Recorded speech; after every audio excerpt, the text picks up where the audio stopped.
TopLobsta Productions. We are being hypnotized by people like this. Newsreaders, politicians, teachers, lecturers.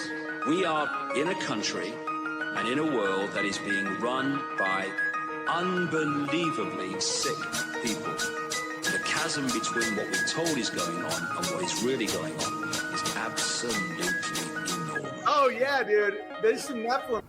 It's like we all know what's going down, but no one's saying shit what happened to the home of the brave. These motherfuckers, they controlling us now, and no one's talking about how they made us modern-day slaves. And everybody's just walking around, out in the clouds and won't awaken to a dead in the grave. But then it's too late, we need to be ready to raise up. Welcome to the end of days. Everybody is slaves, only some are aware that the government releasing poison in the... Welcome back, ladies and gentlemen, to another episode of Nephilim Death Squad. I am David L Corbo, a.k.a. The Raven. That is TopLobsta, the father of disinformation. Before we get into today's show, a little reminder. At the 30-minute mark, we're going to go live exclusively for the wealthy portion of our fan base. That is over on patreon.com/Nephilim. $5 is a lot of money. It's a lot of quiche, in this economy. In this economy, dude. Patreon.com/Nephilim Death Squad. You'll continue watching this episode, engaging in the live chat, gaining early access to episodes before they release to the general public, as well as early access to Bohemian Grove tickets. It is happening. It is a thing. We're aiming for probably February, March. We'll, give you the details as we go forward. Also, a discount code off of merchandise from TopLobsta.com is over there. Which one do we want to do? We never look at the B'nai Ha Elohim. Oh, that's a good one. It is a good one. And I was driving past the Benihana's the other day and I had a laugh. I think I made this one because you went to Benihana's. I had a hibachi time. Being a glutton. So I wasn't being a glutton. It's a hibachi. You go there, you have a good time. They squirted a copious amount of sake in your mouth. Show them the back of the shirt. That's where the design is. And it's a dope ass design. I like that. Very cool. B'nai Ha Elohim. You guys get it? It's a pun. B'nai Ha being sons of God. Right. There Elohim. you go. Yes, there you go. All right, whatever. Let's get into the guest. This is TopLobsta.com. Joining us today is Austin Picard, fan favorite, king of the plug. He is back once again. And king of the plug. We're both of these things are true. Well, I mean, people do love Austin, though. They're always excited when you're coming back on the show. We announced it earlier to the Patreon members, and everybody is pumped. Obviously, a really big topic to unpack today. We're breaking the seal, ladies and gentlemen, on the Charlie Kirk situation. It's time to get conspiratorial. Before we do that, Austin, where can everybody find your work? And the Underclass podcast, basically everywhere for the most part. I think the definitely the best place to support me is the Patreon. Right, patreon.com/the Underclass podcast. At least I have a paywalled incentive there for the show, whatever this is, with me and Sam and Brad. And Very it's cool. always a good time. Yeah, we just did one last night too. And my God, there's so many just ridiculous, extraordinary details coming out about this recent Charlie Kirk event. But before we get into that, I should say it was hilarious. I went on Tim Foyle the other day with Brad. And dude, you called me the king of the plug. I couldn't shut the fuck up, dude. It was such a struggle. I tried. I honestly apologized like 3 times. And then at the end of the show, I realized that Sam had brought me on because we were talking about James Holmes, and I brought up the LIBOR scandal connection to there's a connection between obviously James Holmes' father, Robert Holmes, and then also you have Adam Lanza's father, right? Who they were both scheduled to testify in this upcoming LIBOR LIBOR scandal court hearing, which was legitimately about rigging the international finance rate, which completely affects the overall global economy. And right. And so I brought that up, and he's like, "Oh my God, you got to come on the main show, and we have to talk about that." And so I go in expecting to, like, I don't know why I go in expecting to provide all of the details of James Holmes and like get into the crucial dynamics of what not going to happen. Nah, that didn't happen at all. We started directly at the LIBOR scandal, and I'm like, oh shit. And but either way, I feel like, but this is but I mean, to highlight that really briefly, this is the one where both of their kids end up being in the most high profile shooting events, in recent American I mean, the idea that is a coincidence is I wasn't even aware of that. Now I know where Sam got it from. That's funny. Because I heard Sam mention that and I was like, I'm sorry, what? Mm-hmm. What are we talking about? The Aurora shooter and Sandy Hook, right? Sandy Hook. Yeah. What are we talking about? It's almost like that show, Whatever This Is like the handler for Sam Tripoli, because you'll get dribs and grabs of whatever it is that you guys are talking about. That hits it to the main show. Dude, when I heard that, I was like, that is one of the biggest conspiracies that barely anybody knows about. And I'm not saying that my scope of knowledge is representative of everybody's, but that is not a well-known thing that both of their sons were in the most high-profile shootings that in recent memory. Absolutely insane. Were the shooter? Oh my God, man! It's completely incredible. Telling you it. Was that a plug? I think that was a plug. Did you plug? Where else can people find you? 6 minutes? I'm sorry, man. I'm sorry. No, honestly, that's basically it. The Underclass podcast. You can support me pretty much anywhere where you can find podcasts. But yeah, man, I've just been really I've been off and running with this new concept, obviously, of like questioning the psychology of a modern mass shooter, which I think overlaps perfectly with honestly what just happened in this high impact event, at least as far as the over emotional consequences involved and how it's every side of the political spectrum is getting what they want out of this. And I see that so very often in these very, emotion arousing, violent false flags, let's say. Mm-hmm. Right. And I just think that the name of the game is to effectively kind of inflame this culture war. And I think racial tension is among the sort of crucial factors that they hope to implement. Another reason why I think that Charlotte train stabbing is so relevant in this current moment, and another reason why I think it got the spotlight, right? It was a strategic spotlight. The media always kind of picks and chooses what they're going to run with. And yeah, in my mind, I just see no coincidence there. And then, of course, he comes out and claims that he's under mind control, right? Which is absolutely insane as far as the actual perpetrator.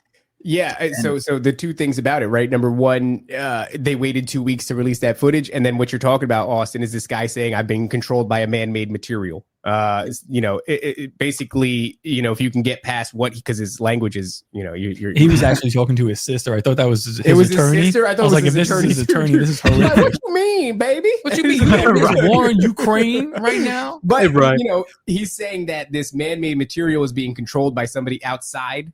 And they chose this person as a victim, this Ukrainian woman who otherwise he would not have chosen. And a lot of people don't want to listen to that right now because black crime statistics, but very, very, very important to the conversation. I will also say we brought it up before, but the amount of blood that comes from the neck in both of these cases is just eerily similar. Yeah.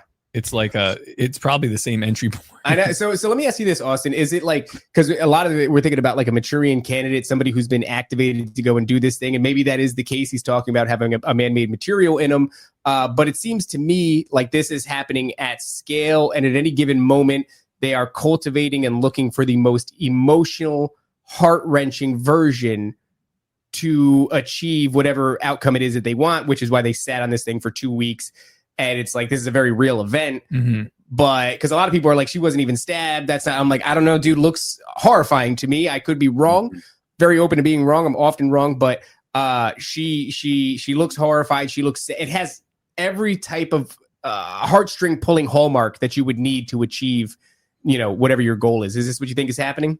Yeah, absolutely. I think that honestly, when it comes down to it, when you're in that over emotional state of mind, in that sort of state of reaction, it's the reactionary state of mind as well, which I think we need to be out in front of this psychologically, at all times, trying to kind of at least insulate ourselves, right, as much as possible with a defense mechanism where we sort of can recognize the patterns and we don't fall into the traps and we remain skeptical leading in, because through the over emotional induced reaction, you lose all ability of critical thinking as far as you have no critical thinking skills involved in that sort of frame of mind. And I think that is sort of it's by design for one, but it's also what they hope to kind of provoke out of the general public. And the vast majority of us just fall into that preordained outcome and that trap that's been so strategically laid. And I think so much of that is through the conditioning aspect of just, since from day one. I mean, our infancy, inherently, our only exposure has been overexposure to propagandistic programming and conditioning at every level.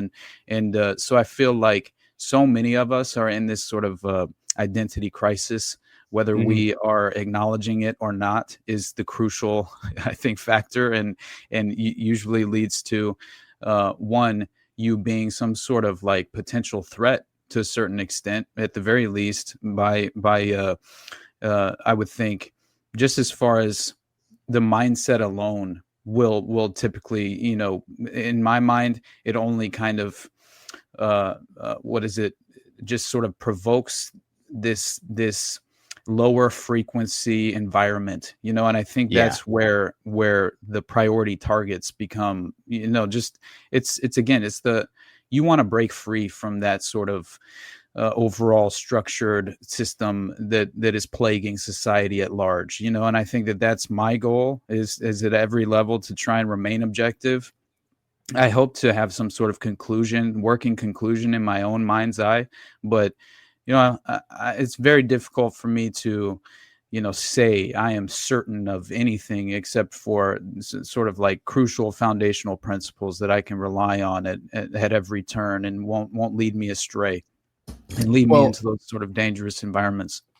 I think it's, we could talk a little bit about the fallout that's happened since the death of Charlie Kirk, which, we were talking before the show, even that is contested. I'm aware within this conspiracy community, there's quite a bit of people who are saying it's not even the case, that this is a squib.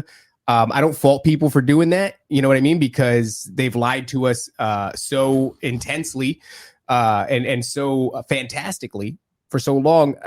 Who knows? Could be the case. I don't think it's the case. I think the dude, looked like he was slumped, but people are showing there's something under his shirt, this and that. And we can get to that. But since Charlie Kirk has passed away, since the Ukrainian woman got stabbed in the train, we're now seeing a lot of things. And just because I say this is like the left doesn't mean that I'm even condemning these things. I think Austin's right. It's important to not be emotional and keep a level head and remain objective. But we've seen that emotional response, and it's manifested as people are marching. People, Max Meeks in the chat said the firings over the weekend. Yeah.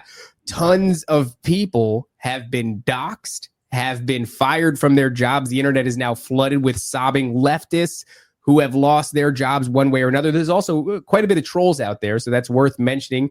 I watched a bunch of people get got by a comedian who was posing as a leftist who lost their job at the diversity and inclusion sector of their. It was pretty funny.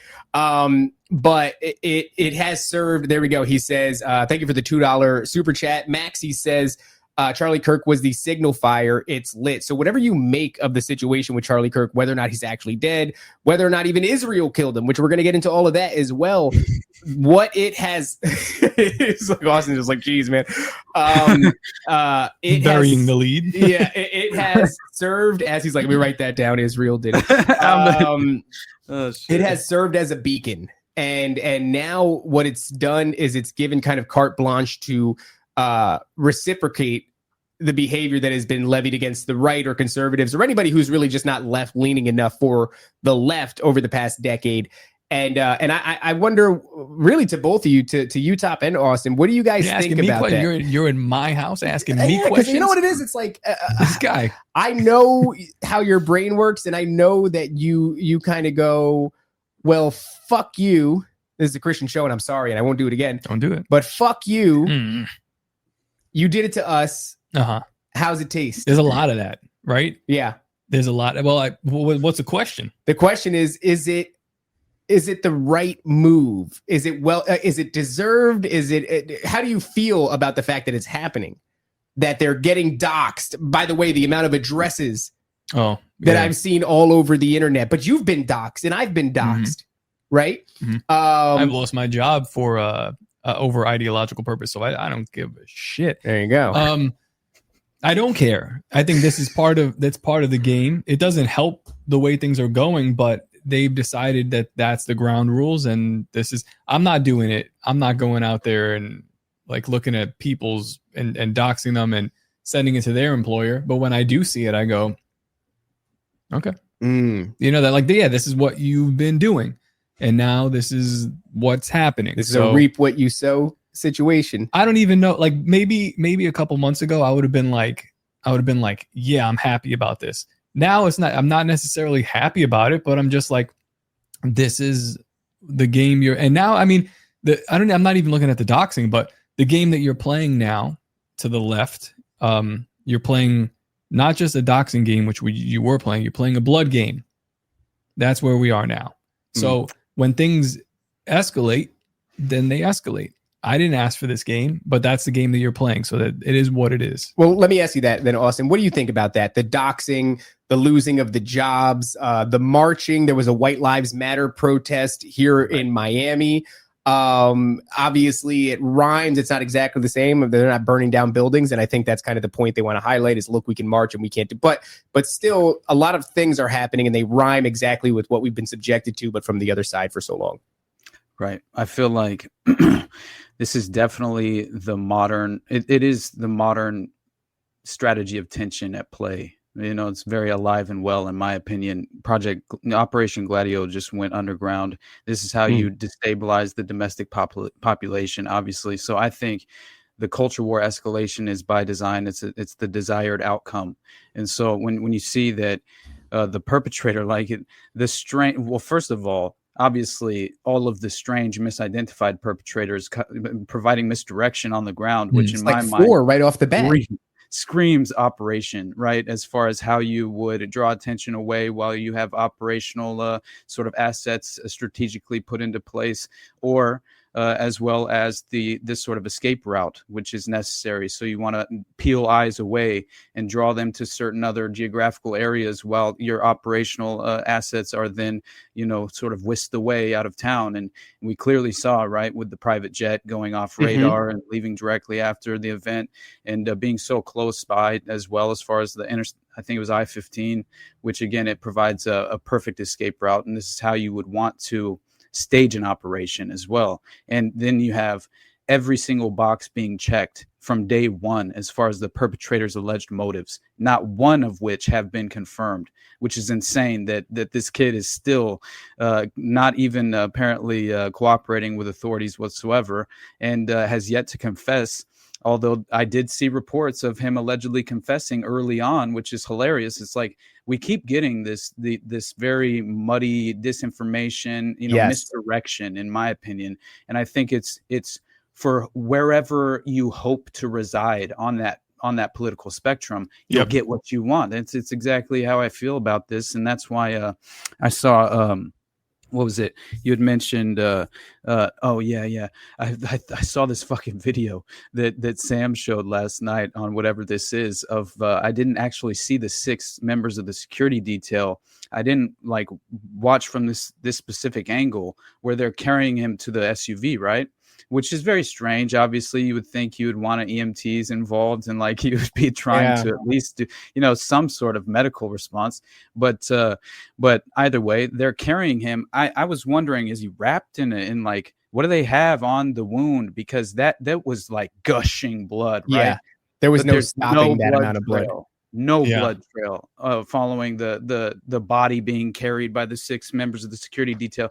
That's strange as far as how much an individual human would be, just flooding out blood at that point, I would imagine. Just especially considering the original view of the angle of the shot itself, right? I almost got to say, too, because people are like, oh, it could be a squib. It'd be very hard to hide. You'd have to have, it's a lot. Max Meeks with the $2 donation said the lion is out of its cage. He said something else. Thank you very much for the donation. There's something else that he said that I want to highlight. And I think he said the killing Charlie was a huge mistake of the system. Now, Austin, I want you to speak to that. Was it a mistake, or is this a perfect puppeteering of these dichotomies that they've created? Yes, I think that this is this is honestly how you achieve this totalitarian tiptoe to escalate into more of a dystopian direction, and it only involves your voluntary participation in this current structured system. So if you want to fall into that psychological, as far as in my mind, it's always this sort of mind manipulators are attempting to at least lure you into position. And I would just at least, just kind of like, I think it's important to always pause and attempt to kind of reflect for a moment and make sure that you're not falling into that over emotional reactionary state of mind, because it's what they hope. Again, it's like, this is at every level. You're seeing people just, shouting from the rooftops. I'm seeing the propaganda being parroted from the left. Gun violence doesn't care about your ideology.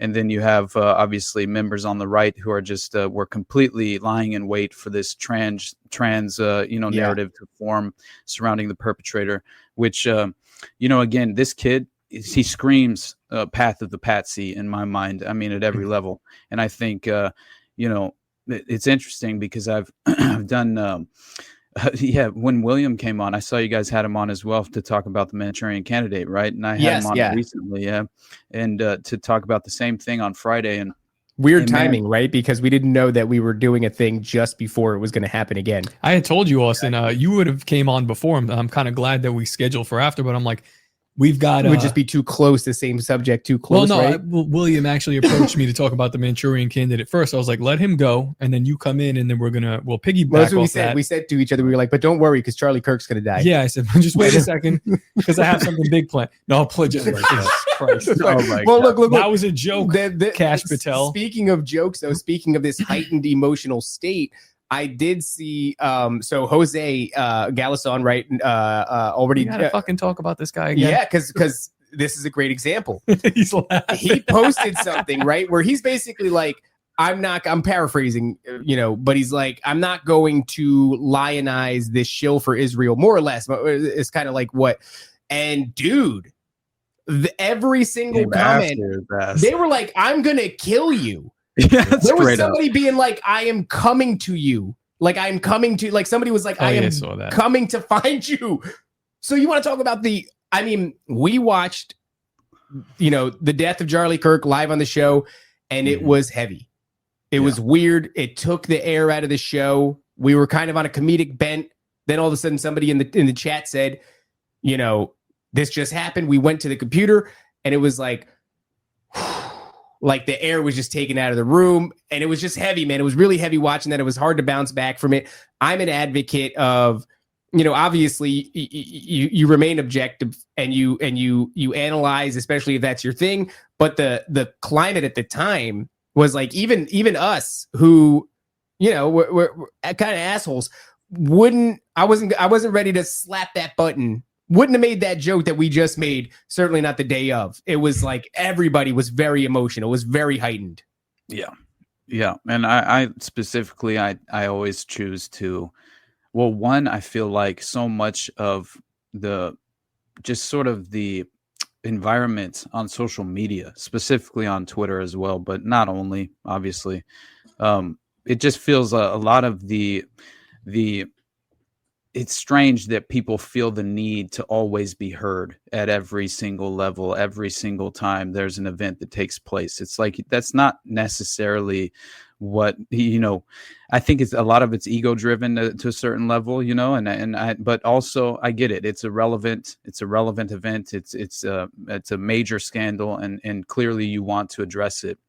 Mm-hmm. But in my mind, I obviously, I don't use social media in except to promote my show for the most part. I should probably post a little bit more often, but I don't know. I just honestly, it feels like it's extremely, it's something that feels like a waste of time. One, for me, and energy as well, because I'm too emotional to involve myself in sort of engaging at a level where I'm going to have this constant conflict.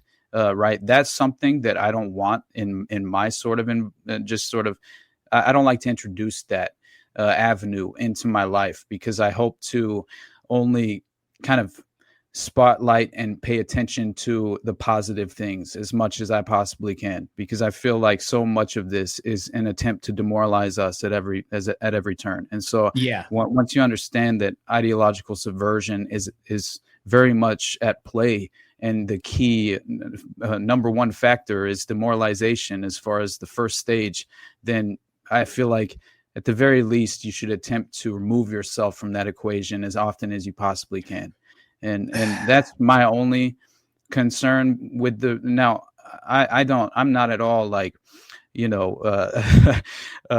targeting you guys as far as your online presence, whatsoever. So don't take it that way. No. But I was actually gonna, thank you for addressing the elephant in the room. Yeah. And I have actually pulled back substantially because I realize that there was a time where I was playing this game, and the game was, I'm going to say the truth no matter how inflammatory it is, because you've silenced me for the past decade and I'm done with this shit. And then I realized that now I'm playing directly into, and I kind of knew it all along, really. It was just refreshing to be able to say these things. And then when I watch the rest of these people start also saying it, and they're getting their accounts boosted and everything, I'm going, okay, now I'm just playing into the hand of something. And it turns out that I kind of suck and don't have a whole lot to contribute besides this thing that I've been mad about. So now I'm just like, I'm sitting back and I'm watching it, and I'll say things occasionally, but they get no traction anymore because it's not black crime statistics, or it's not, it's time for the white man to stand up, or it's not something like that. It turns out that, what's that? It's not. I didn't mean to cut you off, but it's not reinforcing these agenda items that are at play. And I think so much of it is to plague, the general public into legitimately falling into, let's say, anti-Semitism as a justification for violating the First Amendment. I mean, I've been screaming about that from day one, as far as the anti-Semitism, task force is going to solve all our problems. It's like people sort of focus on what confirms their own bias in terms of their ideology. Just to clarify it too, it's like what I found myself doing was being like, hey, the Jews, huh? And then I'm going, but also they really want us to notice the Jews. And then I'm going, hey, the blacks, huh?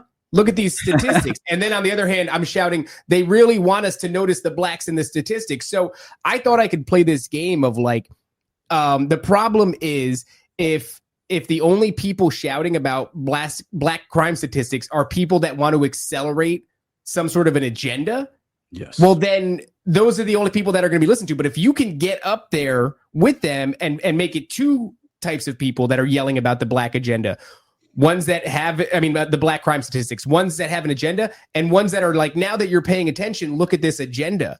But I kind of did that for a while, and I got those people. They're here listening to this show and they agree with me. But I'm like, I'm exhausted of it now. I don't want to do it anymore, because not everybody sticks around for the nuance to also sit by your side and go, you're right, there is an agenda. They want us to notice this thing. And some people are just seeing your tweet and then going, fuck yeah, dude. And then running off into the sunset to go and persecute the black, whatever, to fight the race war that they're trying to engineer us to fight, that they're never going to have to fight in. So I got tired of doing that, and now I'm just like, now I don't even know how to like play anymore. Well, if I'm not doing comedy anymore, then I'm not really gonna do it as hard as I did it before. Like I was like me specifically, I was operating in the absurd a lot, but that was part of like what I was doing. That's like part of my job, and now it's like I don't do that anymore, so I'm not gonna do that anymore. So that way you can't meaningfully misinterpret what I'm saying. So I'm like, I just stepped away from it, because I'm like, I see where you guys are leading with this anyway. And it was like, you'd look over every once in a while and you'd have like a bunch of groypers clamoring on you. I'm not going to go stand on the stage with you and say like crazy shit. Yeah. I'm saying this because it needs to have attention drawn to it, but I'm saying it in a comedic way. And now it's kind of like, well, I'm not doing that anymore, so no need. Yeah. And we just move on. So if it's a joke or if it's not a joke, it's just kind of, I don't know. I feel like make that a little bit more obvious. But thank you to Max. He was censored 10 years ago. And another super chat, $2. He's an author. No civil war, no war. Christ King. I mean, okay. I do feel like he's right, though. No civil war, right? It's like we are dealing with a really old playbook of subversion and engineered revolution, engineered civil war. And it's like to engage in it, knowing that is retarded. But I don't necessarily have a solution in the other way. I'm just going, I can't, no matter how tempting it is, no matter how I'm fed up with the trans agenda, no matter how much I'm fed up with crime statistics, no matter how much I'm fed up with Israel's influence in our government, I'm not going to fight your civil war. Right.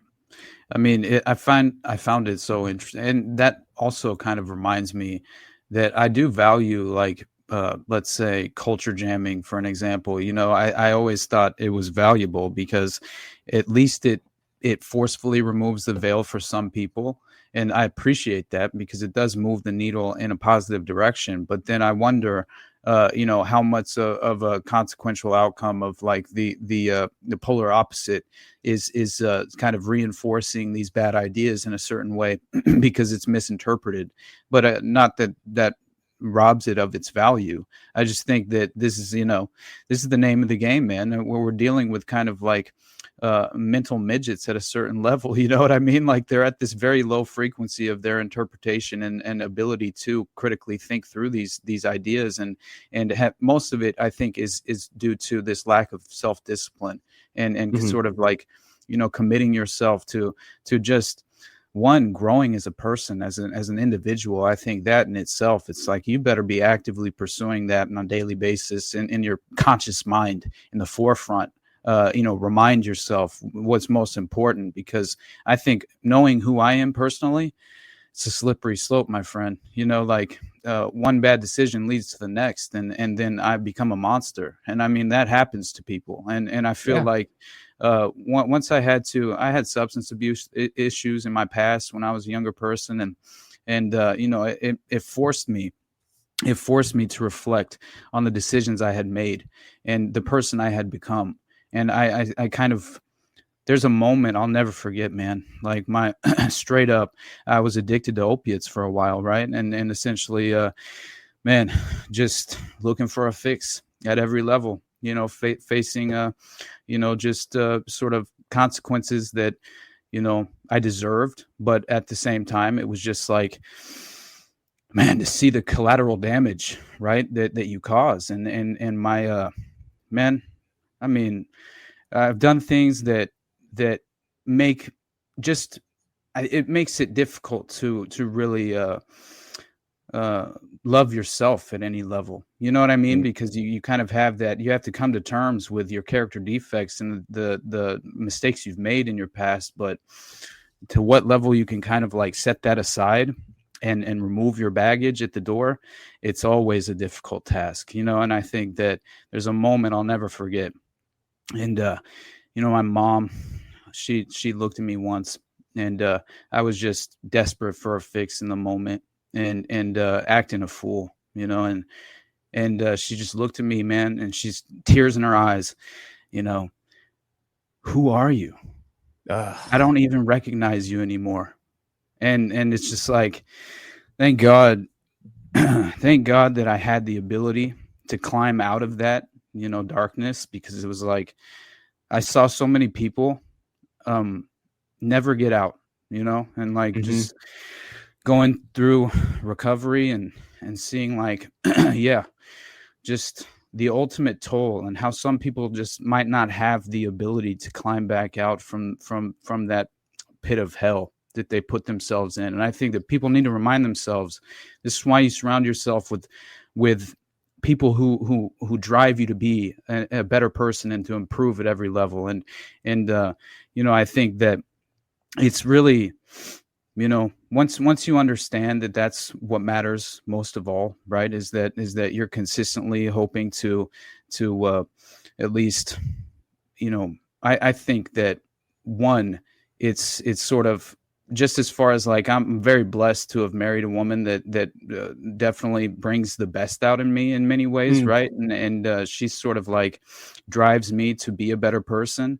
And I think that you sort of need that in your life. At least definitely some people do. I don't know. I agree. If that applies to everyone, but for me personally, absolutely it does. And but I'm very grateful ultimately at the end of the day that I went through all of that. And because sincerely, I was forced to grapple with, the sort of when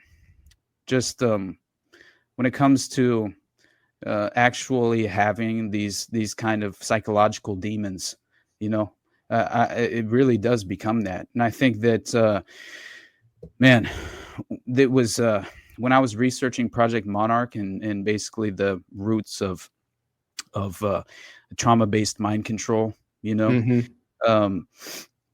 I basically just discovered that really it's so strange when you figure out that that Monarch itself was really kind of like, obviously, if you're considering the origin of Monarch, it seems to have been human honeypots utilizing child prostitutes, obviously.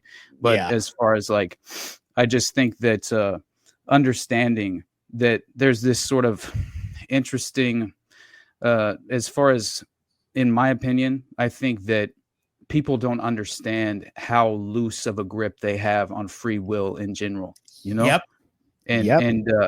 And what I found is that there's legitimately a history of Project Monarch where they talk about demonic possession being the alters in the dissociative identity disorder equation. And I was starting to like it made me uncomfortable. It was very unsettling reading through it, and because truly it made me consider that this is possible. Right. And honestly, go ahead. Did you have some? No. I was just going to say that we've gotten to this point now in our research where I'm calling things like Project Monarch and MKULTRA government-funded demonic possession, and I think you're absolutely right. People don't realize how loose of a grip they actually have. Your struggle was with opioids, but I think the big connective tissue here is the trauma, right? And that's present in the programming and everything. And that's what they're doing to us. And the thing that we're falling victim to isn't just mass opioids, which is, possible. Thank you to Max Meeks for the $5 donation. This dude's going to run out of money. Drugs in America are a huge factor. Yes. And many of your civil servants are on them. Yes. I've worked with them. It's true. I believe that 100%, Max Meeks. I think you're totally correct. But instead of opioids, the thing that we're losing grip and sliding towards is this massive reactivity. And the thing that's got us to that point is trauma. So they're traumatizing all of us on a mass scale. We got a t-shirt here. We bring it up all the time.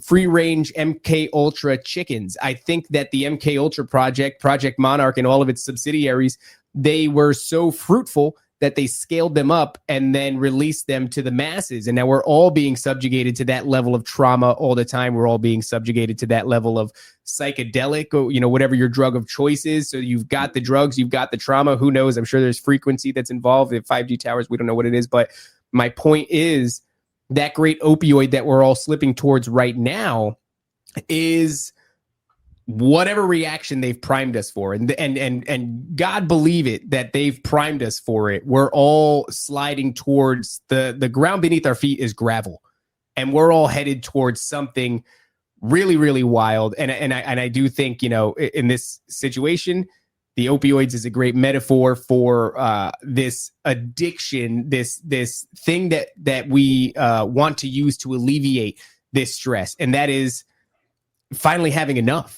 Finally having enough and doing the thing, engaging in the war, condemning an entire race of people, whatever it is, you name it. There's something in here for everybody. Before we go any further, though, we're at the 38-minute mark, guys. If you're watching on YouTube, if you're watching on Rumble, that's too bad for you. Go on over to patreon.com/Nephilim Death Squad. Continue enjoying this episode. If not, just wait until it releases in about a week in its entirety. Thank you guys for watching. So yeah, I think that is it, man. It's trauma, and it pushes you towards something to alleviate that trauma. For an individual, it's drugs. for the masses, it is a large scale reaction. Do you think I'm right on that? Yeah, absolutely. And that's why the reason I brought it up is only because I view it as sort of a psychological weakness, although I went through it myself, obviously. And I think it's a vulnerability for really the vast majority. And that's why we have a society plagued with this sort of over pharmaceutical agenda, as far as like they're overly consistently kind of like in a stupor, right? The vast majority seem to be prescribed either SSRIs or benzodiazepine of some kind, and this becomes a sort of in my mind it's what's the term, where essentially it's fertile ground, basically, right? As far as your psychologically, the state of mind that you sort of reside in, right? It becomes fertile ground because this is how you disrupt the neural pathways in the brain. And so I think that it's very easy to achieve. And obviously, the sophisticated methods of mind control have been very much advanced over time into this technological state to where, they've been able to utilize, let's say ELF, right? Electromagnetic frequencies, EMF as well, low frequencies as well. And I think it's interesting because when I was on tinfoil, I brought up the Artichoke documents that I was reading through recently. And because it blew my mind that this dates all the way back to 1953, where they could essentially utilize a telephone to basically draw an individual who was fully of free mind, right? In a free state of mind is what they claim.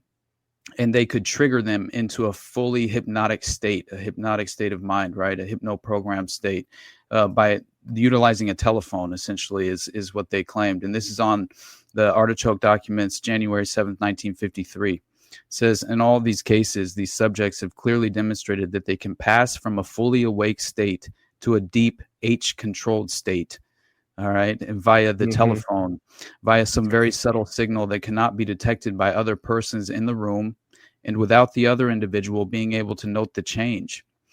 It has been shown clearly that physically individuals can be induced into a hypnotic state by telephone by receiving written matter or by the use of code, signals, or word, and that control of those hypnotized can be passed from one individual to another without great difficulty.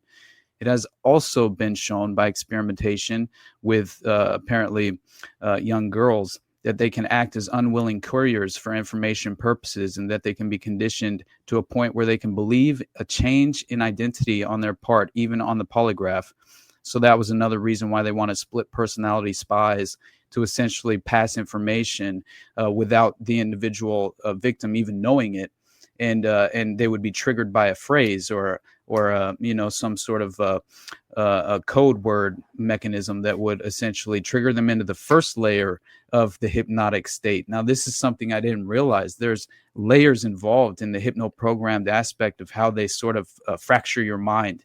And the first layer is sort of the first level of suggestibility. And then the secondary layer has to be re-triggered by an additional code. Now, this makes all the sense in the world if you consider the Manchurian Candidate as an example, right? And even the 1962 film with Sinatra and Angela Lansbury, they sort of played this out perfectly. I stayed up last Thursday till like 3 a.m. and I made like 2 whole pages of notes. And then I completely derailed William during the process the next day. I was like, motherfucker. But we had a good time. I still Austin, for that Project Artichoke paper is does it mention the framework beforehand that somebody has to be subjected to in order to become under deep hypnosis through a phone call, or is that just like anybody? That's a scary thought. That's what I thought about. What was the most extraordinary aspect of this document was essentially that these documents that dropped in 1953 legitimately had no prior programming involved. It was just they found a way to utilize basically key phrases within, and it's also, I think they do need to have some frame of reference for who the individual is. I think because they are pulling on emotional strings, I think that people need to understand, and this plays into the Queen of Diamonds in the Manchurian Candidate, because it's reminiscent of Raymond's loved and hated mother, right? Which obviously she's the second key to clear the mechanism for any other assignment, is the alleged purpose of this, right? So they're playing on his Oedipus complex as well, because this dude, that's so crazy, right? I didn't realize in the book itself, it's unlike the movie, right? In the final scene where Angela Lansbury reveals to Raymond, her son, that basically I told them to build me a killer and they brought me you. You know what I mean? It was like she never intended it to necessarily be her own son, but she wasn't obviously opposed to sacrificing him for the sake of the operation itself and the overall grand agenda at play. But still, what does she do? She kisses him twice on the cheek, and then she basically just like kisses him on the lips for a very uncomfortable long amount of time. and I was like, okay, what are they implicating there, right? And then William tells me in the book, I haven't read it yet. I'm definitely going to now, but in the book, I guess Condon essentially has it written to where they had a sexual relationship, and he was sexually traumatized as a young person by his own mother, who forced him to, sexually pleasure her. And then essentially this develops into this hatred complex that they had, right, for each other. Raymond absolutely despised her because the first time he has a potential girlfriend, she completely destroys that, his ability to even have a relationship. And so, again, it's just very interesting to me. It screams of Lee Harvey Oswald, because he had very similar characteristics and a background story to where allegedly he had been potentially abused by his own mother. And that at the very least, he had extreme emotional issues that were tied back to his mom, which I found interesting. And if you read about basically Oswald himself, it's so crazy, man, because his father, I didn't realize this, but his father apparently is he's I believe, let me find it, it's so strange, the fact that he's actually let me find it here, let's see, because it's so interesting to find out that he had strange connections politically to, I believe it was Roosevelt, which is so insane. And again, it fits perfectly in with this ridiculous glowing background between all these alleged, let's say Patsies, in my mind, because I think far more of these individuals are clearly programmed to Patsy than they are programmed to kill. And they're just, I mean, they had that first guy, George Zim, comes out and he's programmed to Patsy is to Patsy is a banger. That could be a good band name, a good t-shirt. That's a good podcast name. There you go. So George Zim, right after the Charlie Kirk shooting, he gets apprehended. He goes, shoot me. And then all of a sudden, pants on the ground, looking like a fool with your pants on the ground. And great song. And for whatever reason, they're then interviewing a guy immediately after Charlie is shot on the ground there, still at the location, and he's going, George Zim was a loony boony, may have been a little crazy, but he's a Patsy. So he's using the word Patsy, and somehow he knows the guy, George Zim. So his name's already out there. Programmed to Patsy is the name of the episode at the very least, but it needs to be a product, and or a book or something.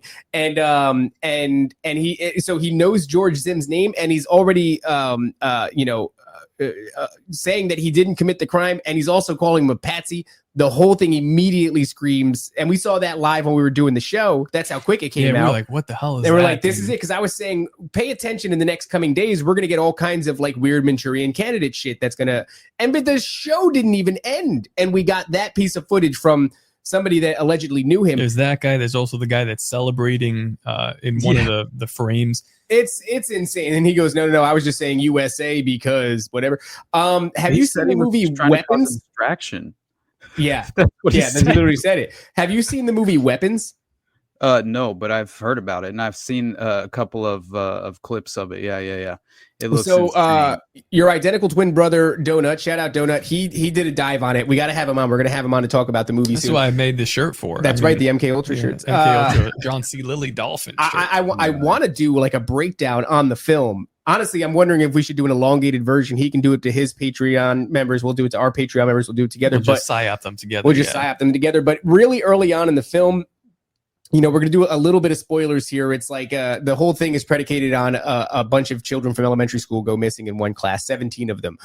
And Illuminati confirmed. And I habitually pay attention to the background noise of a film. I can't not now. I'm always looking for like, what's the reading material? What's on the show? What words are in the background?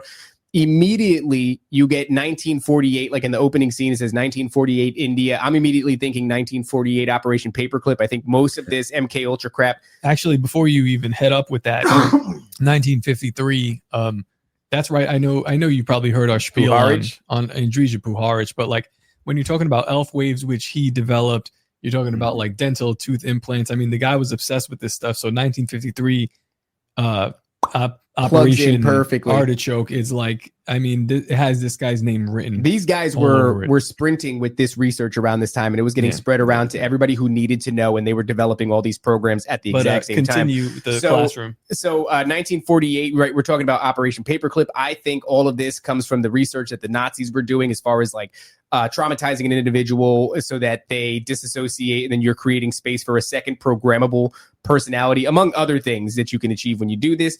But then the very next thing you see is on the school blackboard, it's parasites, and then a bunch of information about parasites, and then it's whales and a bunch of information about frequency. And I'm going, what is going on? They're telling you something. They asked right me why off I have bat. a whale tail. Now here. you know why. You didn't know why before, but yeah. it was that's why you have it. So parasites play a huge role in demonic possession, and then of course there's TV episodes later on in the background of the film that are talking about a host being taken over by a parasitic cordyceps mushroom. Now they no longer have free will, and they're controlled by something else. If you're paying attention to this whole thing, it is telling you about this MKUltra program, this Project Monarch. By the way, the characters throughout the film, they through witchcraft, which always seems to show itself, right? We talk about this before. The spiritual element of these things always is satanic. It's witchcraft, So they are becoming puppeteered effectively by witchcraft, and the way that she does it, I'm not going to tell you how she does it, but all these things plug into, and then you have the school element. And the school element to me is like a nod to these school shooters, because these kids, it's called weapons for a reason, and without giving too much away, and I'll land it here, the kids become weapons. And so it's crazy how much, I don't even know why. Sometimes I'm like, what did somebody just see this playing out in real life and go, this would make a fantastic piece of fiction? Or whatever the case is, you could say revelation of the method, yada, yada. That is a film, Austin, that I highly recommend you check out. It's telling you all of the pieces of this puzzle, how they do it, the tools that they use to do it, the years that they started to do it, all kinds of shit. It's fantastic.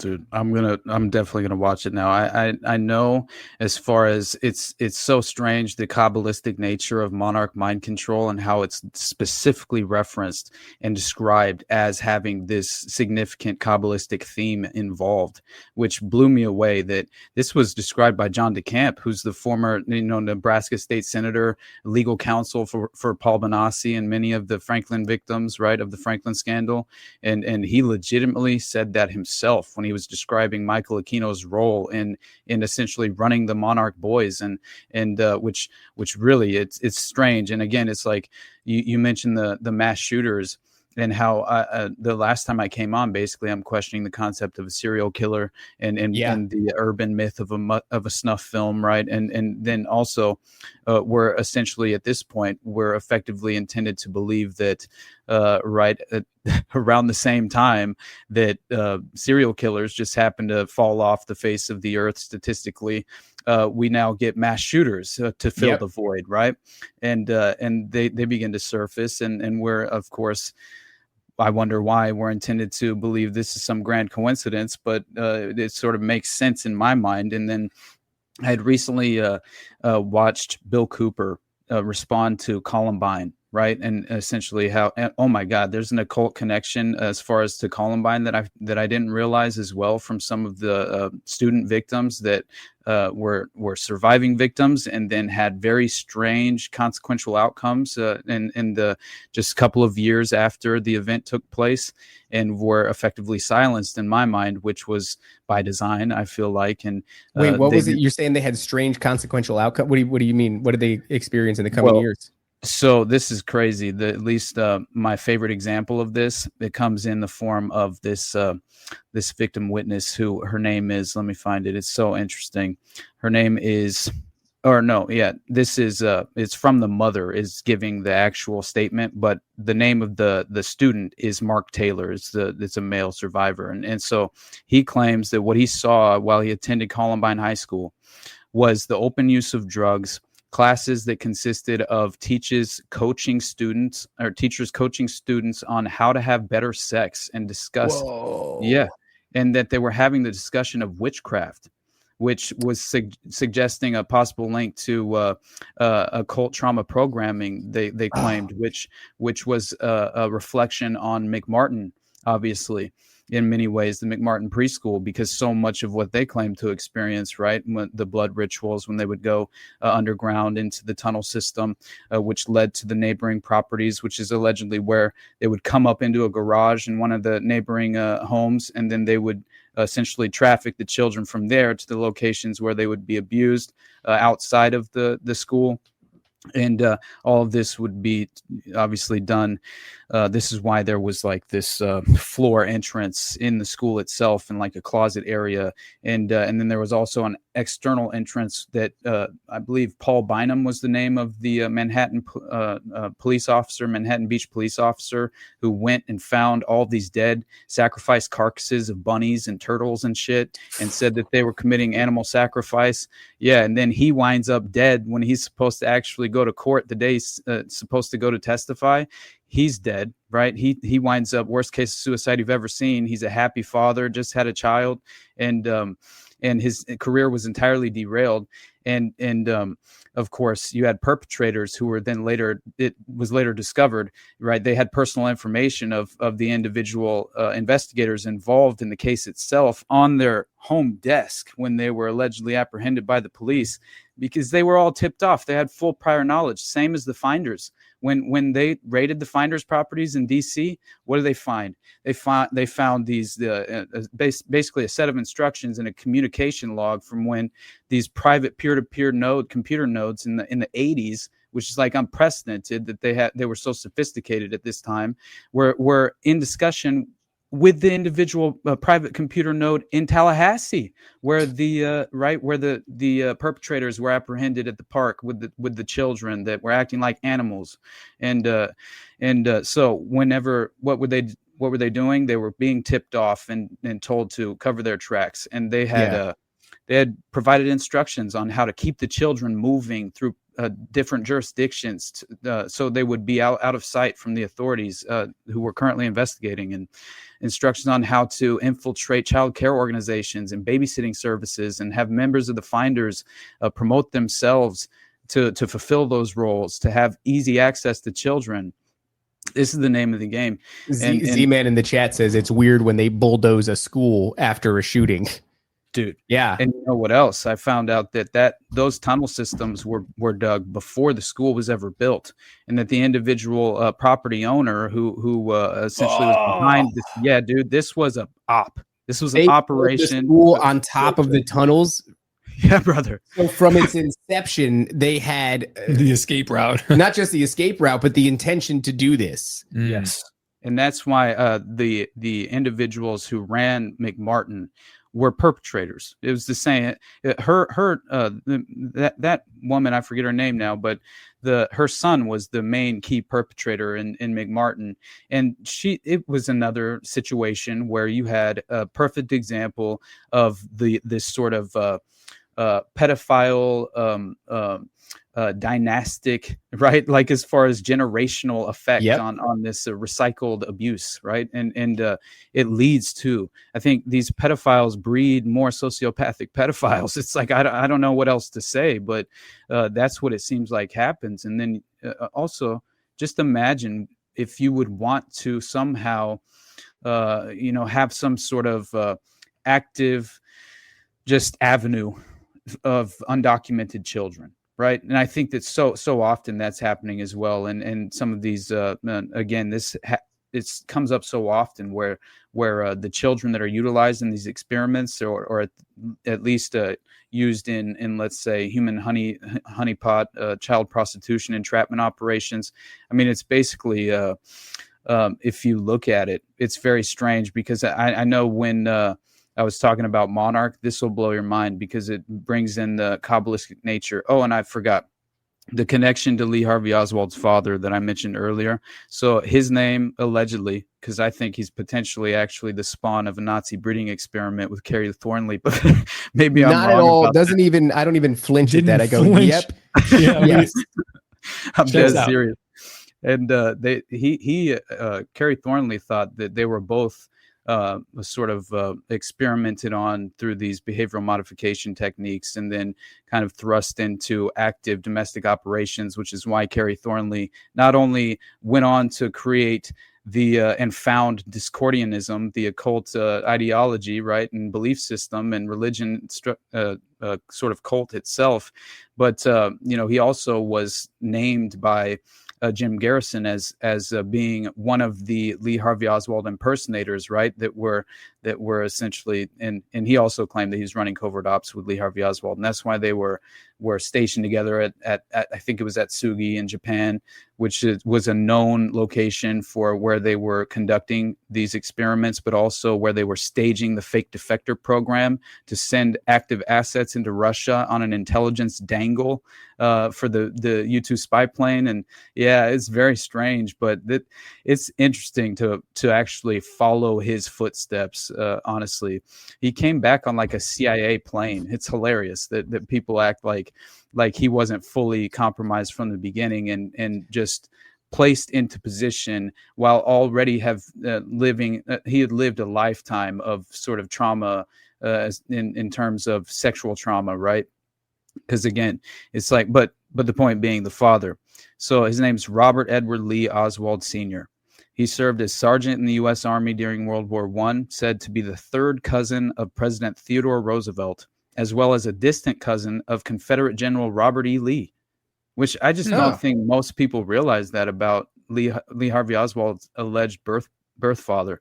But it makes sense, right? Clearly, as far as if that actually is his father, then it would definitely like fit the pattern as far as like the fathers with glowing backgrounds. You know what I'm saying? Yeah, because that makes you wonder too if it's just the background, like the military connection, or if there's like a bloodline, genetic aspect to it that does seem to show itself. Maybe just access to the bloodline of maybe they just know that this bloodline has a specific set of characteristics that we can do XYZ with. I don't know. I'm sorry. I was on Facebook and I'm arguing with people, which is as one does. Well, not really. It's a new landscape for arguing for me. I got tired of everybody on Twitter basically more or less agreeing with me, and so I said, "What's happening on Facebook? Let's go upset these people." And I'm telling people like, you're getting caught up in this left versus right paradigm shit, when in reality, this is an orchestrated sort of civil unrest situation. This is two wings of the same bird being pitted against one another. The real fight's taking place over your head. What do you know about MKUltra creating a disassociative state? This is what I'm telling people on Facebook. Creating a dissociative state. He's telling MKUltra victims what do they know about it, and they're just getting inflamed. It's very frustrating because the guy's like, if MKUltra was so successful, why did we lose the Vietnam War? And I'm like, I can't even. I was like, if MKUltra was so successful, why do you live in a box right now? That's what he says. He's like, I live in a trash can. But it's like you can't even. I don't even know where to start with that conversation with you. It is what they've successfully done. If they've made it so convoluted, where like once you see it, you can track it all, and it makes a lot of sense. And it's like epiphany after connection after epiphany after connection. But until you get to that point where you're even willing to entertain that, I'm speaking Chinese to this dude on Facebook, and I sound genuinely. I haven't been aware of how schizophrenic I sound in quite some time because I'm talking to people who sound more schizophrenic than me. And so no, it doesn't even register. The audience goes, yeah, checks out. The guest goes, yeah, checks out. I go back to Facebook and they're like, in a cage with you, sir. You disgust me. You don't make any sense. You're talking gibberish. I want to go back to, because we promised the people this, and this is very important to me, the Jews. Now, we're looking. We've kind of hopped, skipped, and jumped over the trans shooter, over everything. Charlie Kirk. Honestly. Well, that's where I'm going. Everything. I'm going to Charlie Kirk more specifically. You had a bit of a gripe with him, and then you realized that you hadn't really been absorbing his content. I still do have a bit of a gripe with him. There was a video that popped up again. They're like, oh, look, he was like, really, this is, people were saying that he hated gays, but here he is. And he's talking about like Lady Maga. And he's like, well, she's a lady. And so I was like, this is kind of what got you killed, dog. Yeah. It's like, towing that line. And towing that line, not understanding that you're dealing with crazy shit. Yes. And there is in my opinion, no room for tolerance. There's not really a gray area here. Well, it looks to me like Charlie he was picked up at like 17 by Zionists. And even younger, I think. And they basically like paved the way for him, and he had a lot of good ideas, but they're, obviously making him toe a line. So this is where we land today. It's September 15th. So 5 days since the shooting, and more or less what's come to the forefront is Charlie towed the line for Israel and a couple of bad ideas for a while, made a lot of excuses about what was happening in Gaza. And so even though they shot him because they thought he was an extremist, a lot of people, especially on Twitter, said he's not going far enough. He's captured by the Jews. Now, it seems that Charlie, in the days leading up to it, was willing to start to explore these ideas of, October 7th and how strange that entire situation seemed. There are people that are close to him. We talked about it with Brian, where this guy is saying Charlie is telling people that are close to him that he's worried they're going to kill him. And then, of course, Benjamin Netanyahu is like the first person. The Jerusalem Times, or whatever the name of their news publication, is one of the first things that reports the death of Charlie Kirk. Right. That's very strange. In a speech, Benjamin Netanyahu says, very sorry to hear about what happened to Charlie Kirk. By the way, we're taking Gaza. The whole thing is very strange, and now it looks like there is a big divide on Twitter. If you think the Jews did it, well, then you are just consumed by Jew fever and you're an asshole. Or the other side where you're going, I don't know, he kind of seemed to be afraid that they were going to kill him. He was getting a little critical towards the end there about Israel, and this Benjamin Netanyahu thing isn't helping shit. No, there's also the news where he was invited back to Israel, because when you get off the plantation a little bit, they go, hey, come on back. Why don't you come back? And I don't really know what they tell you there, but you definitely touch a wall. And it didn't seem like Charlie was into that. And then he allegedly rejected that offer by Netanyahu, right? When he gave him a call in like May, or no, maybe the letter that Charlie allegedly wrote to Netanyahu was sent in May. I think that was what Netanyahu first said. And then he said that he just talked to him a couple of weeks ago and gave him the invitation. He called him specifically and invited him to Israel. It's a scary call. Yeah. And the news came out that by Max Blumenthal from the Gray Zone, right? Who he claims that he's really great on Gaza. He's definitely more leftist, than as far as politically speaking. I think economically more than anything. But he's one of those types. But he's still very valuable with foreign policy and things of that nature. But yeah, he definitely what he claimed in the Gray Zone article is that essentially Charlie Kirk refused Netanyahu's funding offer, was frightened by pro-Israel forces before his death. And this was revealed by a close friend who's apparently involved with Trump at a certain level as well, which that ties back, by the way. I think the parents are important as far as even with Charlie Kirk, not only with the perpetrator, but with Kirk himself.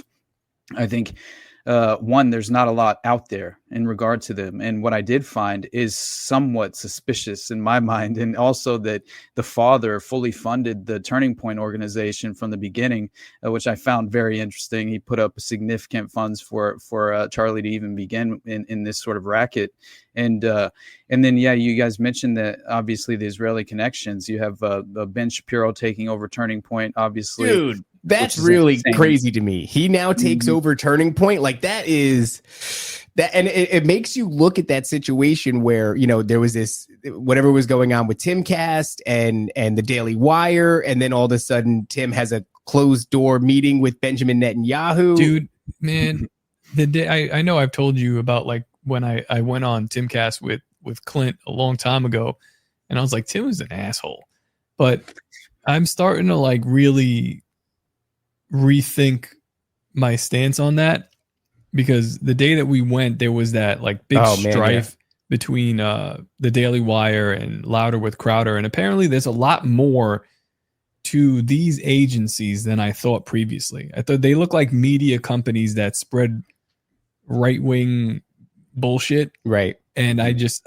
the more that I look into it, I'm like, yeah, that would make me panic too. Yeah, these guys, like these two monsters, or I mean, I'm not sure where Crowder fits in that, but like you definitely have a monster in the Daily Wire, and there are contract negotiation issues there. There's money issues. One person's lying. There's a little bit of a fallout, and Tim is in full-blown panic. Remember the whole Israel derangement syndrome, like kind of epidemic thing? Like Tim kept freaking out. I mean, screaming at his guests. Right? When I say distress, though, like I've asked multiple people who've been on his show before. I'm like, yo, was he kind of like an asshole? And they were like, yeah. But I think what I saw was a little bit more like he didn't even come down from the room to like say what's up to people. I think he's just a regular autistic dude that doesn't like do contact well. And I understand that. I know a lot of people like that. But I was like, this was different. Like he was like stressed. Stress, high level stress. And I was like, I never want to go back to this place. It was a horrible experience. I used to listen to him, but then when he would get into those screaming fits, I was like, what about what's happening here? What about what's happening there? You don't care about what's happening in the Congo. I don't envy him. I actually feel bad because I feel like a lot of these people set out to do a thing. They set out like we're setting out to do a show. We're setting out to talk about certain things. You know, in the end, I would like this show to point back at Jesus Christ more than anything. But I can only imagine if it gets to a point where you have to be worried every second. You say, like, what a miserable. It's like we have to keep this show like one that you can't put your hands on, right? Like one that if you're a marketing team, like a Jewish marketing team, you would look at this show and you would go, look at this trash. We don't want anything to do with this trash. This trash is retarded. Yeah, for the audio listeners, just totally normal stuff happening here. This is a bad show, and you don't want to invest in it. You don't want anything to do with it because these two guys. This is our last episode. Actually. Are not influential.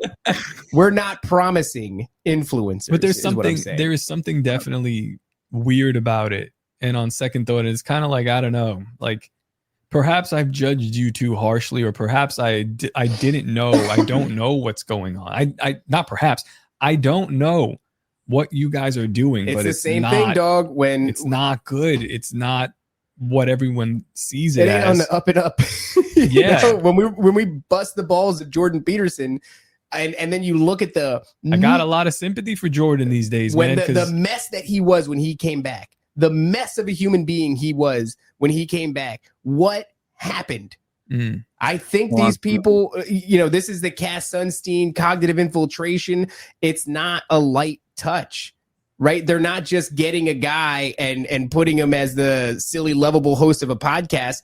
They are grabbing the people who are the most promising in the podcasting community, and they're fucking throttling them. They're butt fucking them, I think, is what. How long until David has an accidental discharge? Always pointing at the cameras. Of the anus, or well, that happens relatively often, but that whole idea of infiltrating a conspiracy movement and then implanting your people, that's not a soft touch thing. That's we're gonna kill your family thing. Yeah, that's what I think. And it seems, I don't know, from this point, where we're standing here 5 days after the shooting, it seems glaringly obvious to me. And I could be wrong. Maybe I have a Jewish fever, whatever it's called. But I get a really bad feeling. Like, so we have episodes like this on the show, but I mean, I'd say, man, probably 9 out of the 10 episodes we're dealing with like spiritual warfare. We're talking about crypto. We're talking about like more of the fun conspiracy, but I just have a feeling that shit is not going to be safe. Yeah. Soon. Like the way that we're moving at this breakneck speed, like he said, in some of these documentations, they're talking about like demonic entities behind MKUltra. I'm like, well, we're talking about this shit. It's not very cool. Oh my God, that's a good point. Not cool. We're making t-shirts about this shit.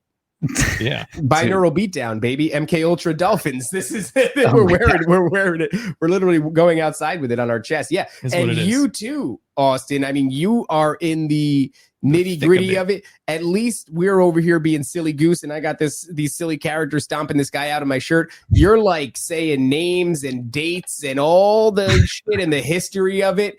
And I thank God that I am too retarded to know any of that or remember any of that. It's my saving grace, I think, is every time they look over, they see me pointing a gun at the screen and they go, not this guy, don't worry about it. But you, that's a different story, dude.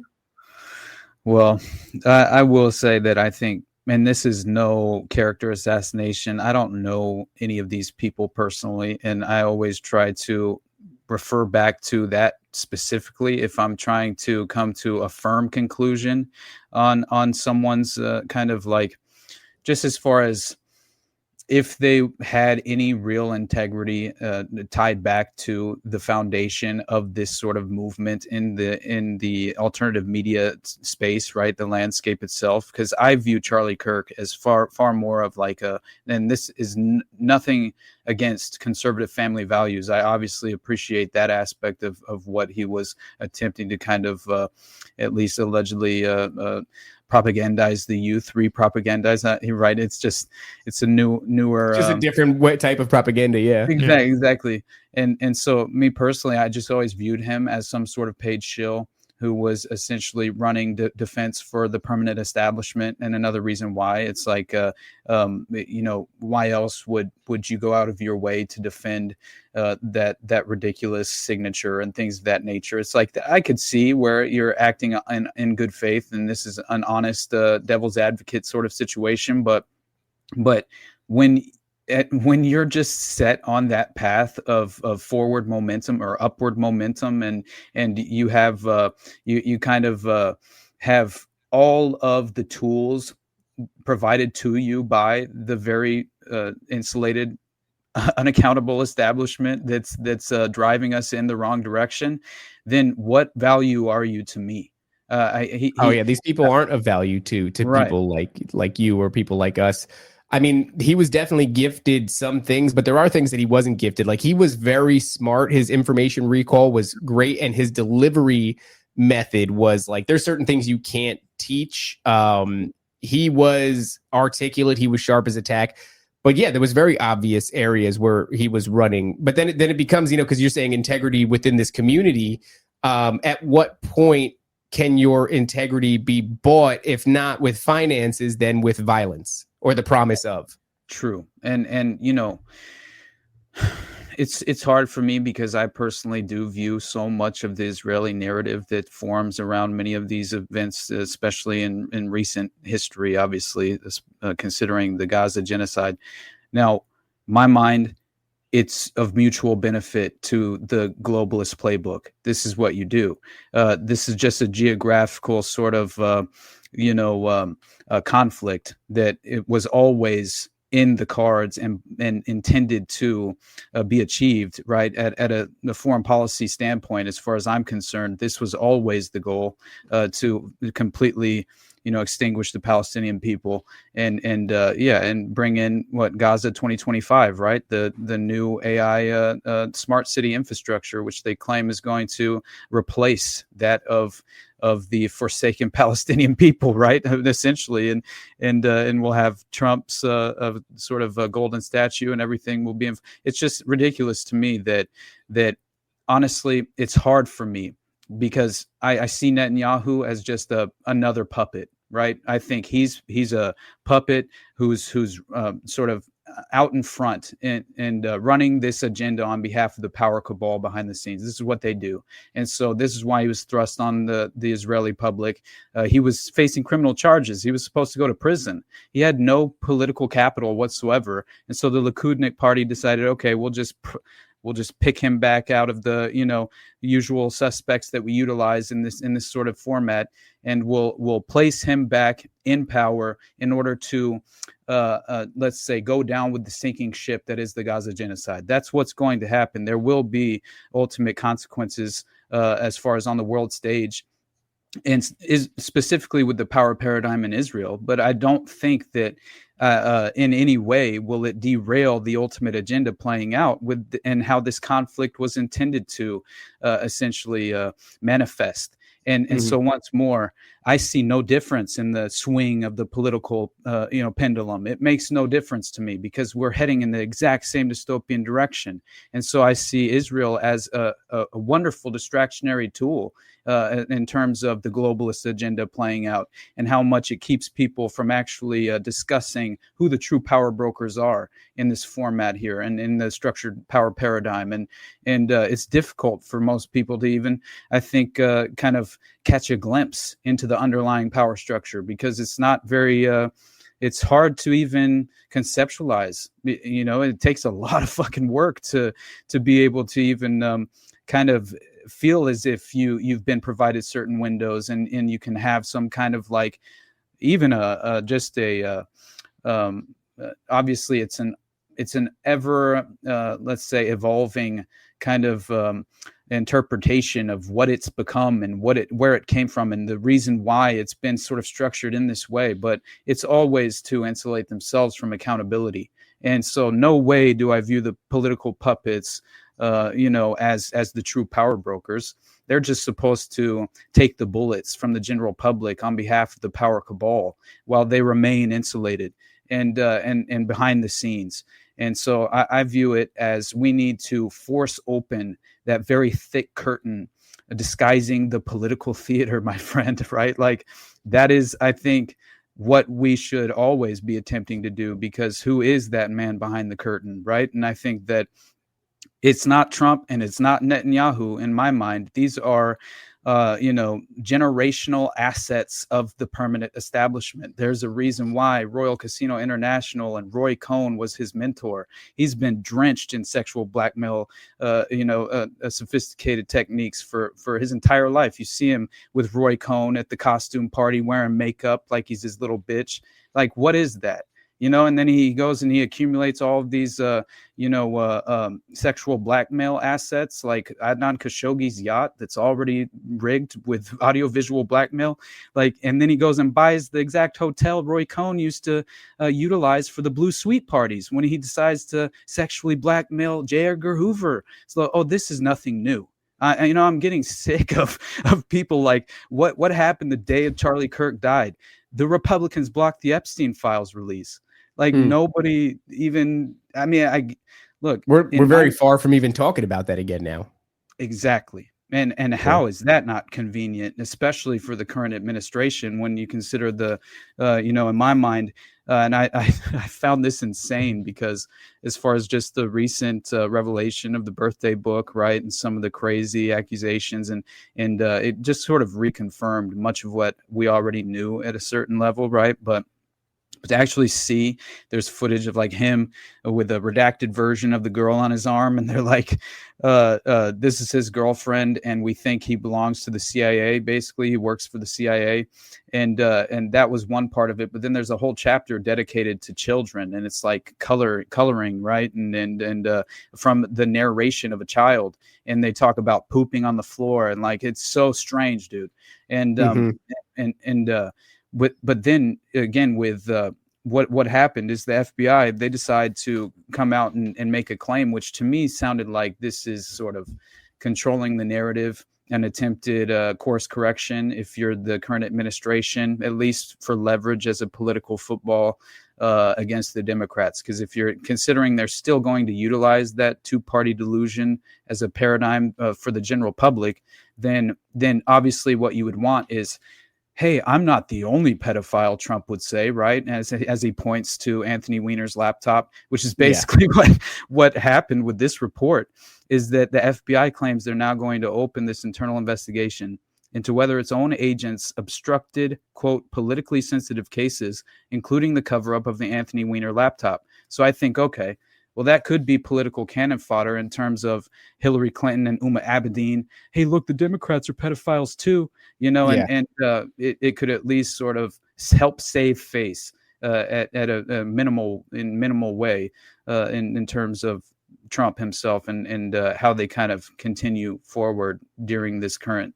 Right. I'll tell you what, though, these moments, as obvious as it is that it's obfuscation and it's furthering the political cultural divide and all these things that we talked about here, just dipping my foot on Facebook indicates it worked really, really, really well.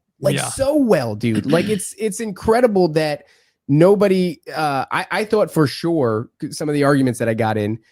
The appeal to like, hey, conservatives are not that much better than the left. I think that the left is very wrong and conservatives are in a slightly better place than them, but ultimately they're both retarded because the game that's being played is political espionage. It's engineering revolutions, it's obfuscation, it's smoke screens, it's fog of war. It's all of this stuff that goes way over the general public's head. And I thought, well, for sure, saying both sides are retarded and that the, whatever you want to call them, the elites are playing you as a fool and pitting you against one another would garner some, and not sympathy to my plight, but at least like okay, go on. And it was deaf ears. In fact, they thought that was retarded. And I go, oh my God, how far have we come? I thought we were making progress. I live in an echo chamber. It's so multi-layered and sophisticated. And it's like, that's why I'm glad that we have, we had like this sort of, it's almost beautiful. And when we should, I don't know how we're even going to release the William Ramsey one, but like in tandem, William Ramsey to set the table. And then this episode here. This is like part 2. Yeah. Yeah. Well, I was talking to our friend Matt at the coffee shop. I'm trying to explain to him, he's like, how do you really think like Israel? And I'm just like, man, it's a lot crazier than you think. There's a lot more history to understand, and just like even current history that you just don't see. So it's like, but this episode serves as a really good starting point for people interested. I think so, but it's still hard. Jack Burton says Facebook is boomer psyop land. Dude, I'm talking to millennials. They're spiritually boomers. I know that, but like I'm talking to millennials. We grew up with punk rock, right? And which was anti-establishment and anti-government and anti-corporation and anti-big bank. These were the things that's the music that we grew up on, was spreading that sort of a message. And now somehow we've come to this place where unironically it's gay and retarded to look at the government as if, and it's like, obviously you have to have more nuance in that. What are we talking about? The government, even that is like, we're not talking about the guys that fix the roads, but like, let's just use round terminologies that everybody can understand. The government doesn't give a shit about you and is happy when you fight in the mud amongst yourselves so that they can continue with whatever run-of-the-mill corruption they have planned, right? We can understand that. No, we can't. Conservatives are gay is what I'm getting on Facebook. Well, they don't say gay because they're not fun. They're like, you want to be cucked for conservatism. It's like, you don't have anything to conserve, you childless, jobless faggot.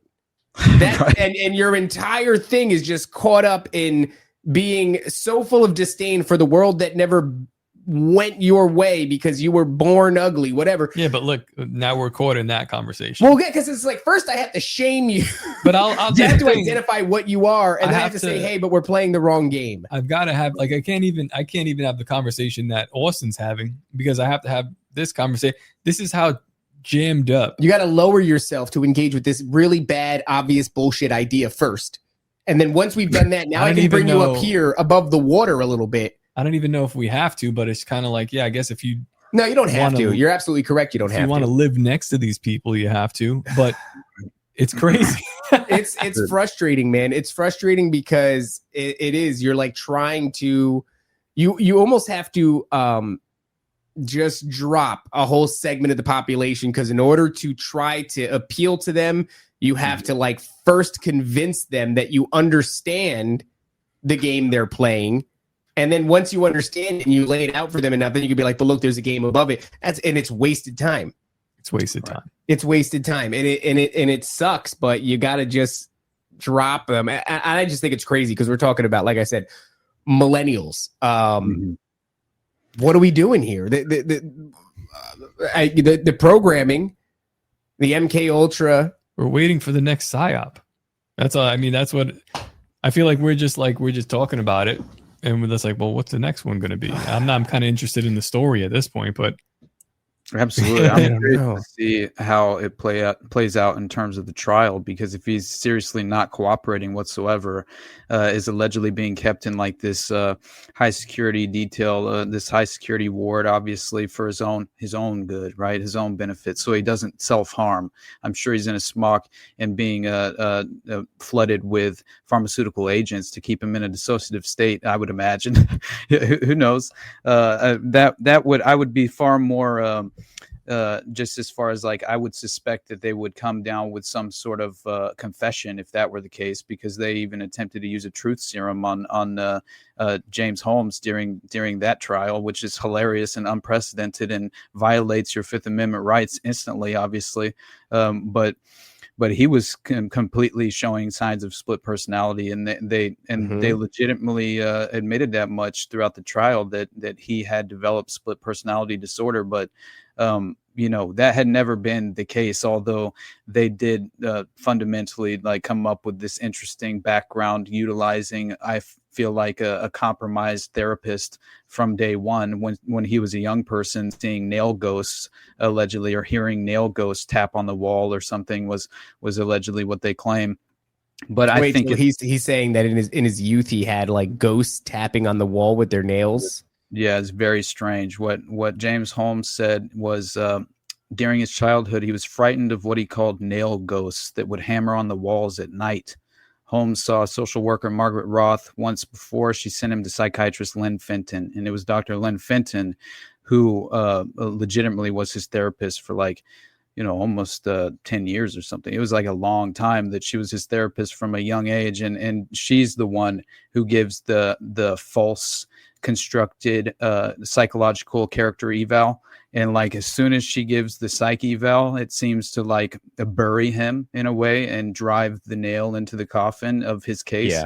And you have to rely on I believe it was Mincer. I'm trying to remember the last name of the other psychiatrist who this guy came out. He ran his own psych eval, and he countered everything she had to say, and in a much more plausible way. Right, it was far more convincing, and he definitely convinced me. As far as he still obviously believed that James Holmes had developed schizophrenia at some point, right, and was definitely suffering from split personality. But he definitely feels as if, at least in the context of that psych eval, that's the one you should go and look at. But it's fascinating stuff as far as so it sounds to me like you've got from an early age he's experienced some sort of trauma that created a state of disassociation, and then he's experiencing demonic possession or demonic oppression, and the medical industry dismisses it as a chemical brain and whatever, just he's broken. There's just something wrong with him. It's like,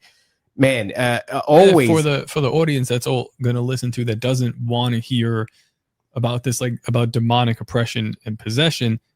I've been struggling with this idea myself that, like, if we do have these technologies that work in the same way as demonic possession or oppression, like, who's to tell the difference at this point? But I do think that the technology is the same. I think that people who are inhabited by demons, let's say in the day of Jesus, they're able to inhabit a certain frequency in someone's brain.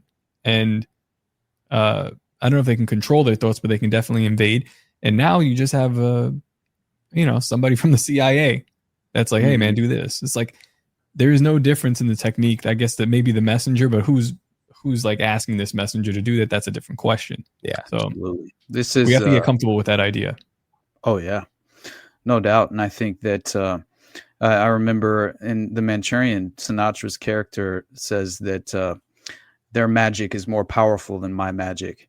And I thought that was interesting, especially considering the idea that, you know, you're fundamentally engaging in dark magic at a certain level, you know, and I think that that's very interesting as far as how much they attempted to kind of, he believed that he could pull out Raymond out of the programming. You know, he thought that I could, remember he brings a stacked deck of nothing but queen of diamonds, and he tries to break him out of the layers of programming and reprogram him in a certain way, but also tell him you're free now. And he did not disrupt the actual pre-programming that had taken place. He just kind of provided him with a set of instructions for a brief moment, but it could easily be undone. And I think that's what people don't realize is that there are layers to the trigger mechanisms that I didn't understand existed. And this is what they claim. Dr. Robert Duncan, that Harvard professor who he claimed that he interviewed, like, it was such a staggering number of individuals claiming that they were members of a modern Manchurian program. And it's fascinating to me because this guy is a Harvard graduate. He wrote the book Project Soul Catcher: Secrets of Cyber and Cybernetics Warfare Revealed. And it's a very high level book as far as some of the technological descriptions and details. It's a little above my intelligence level as far as some of the I think you have to be a little bit more kind of engaged in the industry itself to understand some of it, because it is interesting as far as how much cybernetics play a role in modern day. But he says he personally interviewed more than 650 people. He says this in 2012, the same year that James Holmes Aurora and Sandy Hook happened. And when did the Boston Marathon bombing happen? That was afterwards, a good deal after that, right? 20. I was gonna say 2016. I'm not sure. No, 2014. 2014. Let's see. We'll look at it. Hey, would you be? Is it okay if I go take a piss real quick? I'll be right back. Yeah, go for it, dude. Go for it. Yeah. Appreciate it. Actually, this would be a good time to Nancy, say hello. Oh, Nancy's here. Nancy yes, dropped I saw her in, when she popped in. I was like, we have to kick the pores out now for sure. We do have to. Hi, Nancy. Oh, we haven't brought her on stage. Oh, yeah. Unbelievable. We got to bring her on stage. She unmuted her mic and made no noise. Say hello to the people, Nancy. 2013. Oh, 2013. Oh, very nice. She's like, I don't have time for hellos. Hi. I'm doing all business. There we go. It's good to hear you, Nancy. Are you doing all right? Yeah. Oh, that's good. That's about enough from Nancy. That's enough from Nancy. This episode is it's brought to you by MKULTRA. It's deeper than every time he comes on. We reach a new level of seriousness that I didn't think was possible before. Yeah. It's all I was watching that Sam Hyde clip, and Sam is saying in one of the clips, buy a gun. Don't say things on the internet like fuck around and find out. Don't, engage in this thing where you're calling people Karens and stuff. Don't go and meet up, but buy a gun and protect your loved ones. And I'm like, I try not to be alarmist and hyperbolic, even though that sounds like, maybe some people would listen to our show and be like, that's certainly not true. But I'm always going to tell you, don't go to a meetup. Mm-hmm. Don't go to a White Lives Matter rally. Don't do this sort of thing. Don't mobilize. Austin's back. But it is very hard for me to say, as a guy who carries everywhere I go, it is very hard for me to say that there's anything wrong with that message. It's just it's a little jarring to hear that message and to see it spreading in virality and to use that as a gauge of where we are. Well, it's because there's like as Austin's describing what I think is the actual battle, but there still has been there's been multiple micro battles that they've laid out in front of you. This is a big one. It's a big one. Whether it's true or not, the idea of the trans shooter or the trans adjacent shooter is moving forward, and the divide between the left and the right is moving forward. There's nothing almost fully parted now. Yeah, there's nothing we can do about it. We can actually like debunk this and say if somebody was the actual killer, or listen, this guy could have very well been the actual killer, but it almost doesn't matter because you can't untrans these kids. Yeah, then we have to get into the discussion of mind control techniques and who's behind that, and you will never find that out. There is no reliable way to know that. And then good luck even spreading that information if you did figure it out. Right. Spread that information, beat the cultural wave that's coming. I don't think you can. What do you think about that, Austin? When watching Sam Hyde and he's saying, and I know you're in California, get a gun. Don't engage in this kind of rhetoric on the internet, like, FAFO, like fuck around and find out. Don't engage in the calling people Karens or any of this stuff, but get a gun and protect your loved ones. It was really like the core of what he was saying over and over again. It's interesting as well. I think the day of the assassination of Charlie Kirk, Florida passes, or they finally open like carry. They don't pass. They deemed the ban unconstitutional. Yes, that same day. So I'm like, it's like there's multiple things going on. It's almost like the rest of the nation is going to call for gun control, and they're like, it's a signal like, hey, Florida is a place where we want this group of people to go. I'm like, what the fuck? Which, by the way, I highly recommend do not open carry, because it's just silly to ever let anybody know. I've been warning David against that. It's you just don't want people to know what you have. It's an invitation for trouble, although I appreciate the gesture of the state doing it. Yeah, I think it's a win ultimately, but we watched on Timeline Cleanse one time, this guy, he's in a bodega, and he's a white dude, and he's got his gun, it's like in his pocket, and long story short, a couple black dudes snuck up behind him, pulled it out of his pocket. He starts getting in a back and forth. They left, and he goes to pursue them. I would have left out the back door and said, it looks like I lost my gun. But he pursued them. They shot and killed him with his own gun. Don't show people what you have. I lived in Las Vegas where open carry was permitted, and it was a weird vibe. It was a really weird vibe. I remember going to Walmart. There was a girl with pink hair and a girl with teal hair. They were lesbians, and they were dressed in black and in tactical gear with their guns on their hips and with combat boots. Like they were each like the goth Laura Croft. And I'm going, what is this? What is this? You're just shopping casually in Walmart, and you're dressed like video game characters. It was very strange. Open carry works in a society that's not pharmaceutically driven, I think. Yeah, that's a great point. But what do you think about that message from Sam Hyde? Not just the validity of doing those things, but also its virality, the way that it's resonating with people, culturally speaking. I think it's only going to, have some serious impact on kind of, I think, influencing the escalation of the culture war itself. And this sort of, in my mind, it is, I think the political divisiveness is definitely sort of the desired result, right? Political violence to be at an all-time high is what they hope we interpret from this. And it is somewhat accurate, right? As far as I'm concerned, but you go back and throughout the course of history, and there's been a lot of political violence over the years, obviously, right? And we're all kind of, prisoners of the moment and prisoners of our own experience, and inherently we're all just waking up, like in The Big Lebowski, when he's like telling Donnie, you're like a child who wandered into the middle of a movie theater.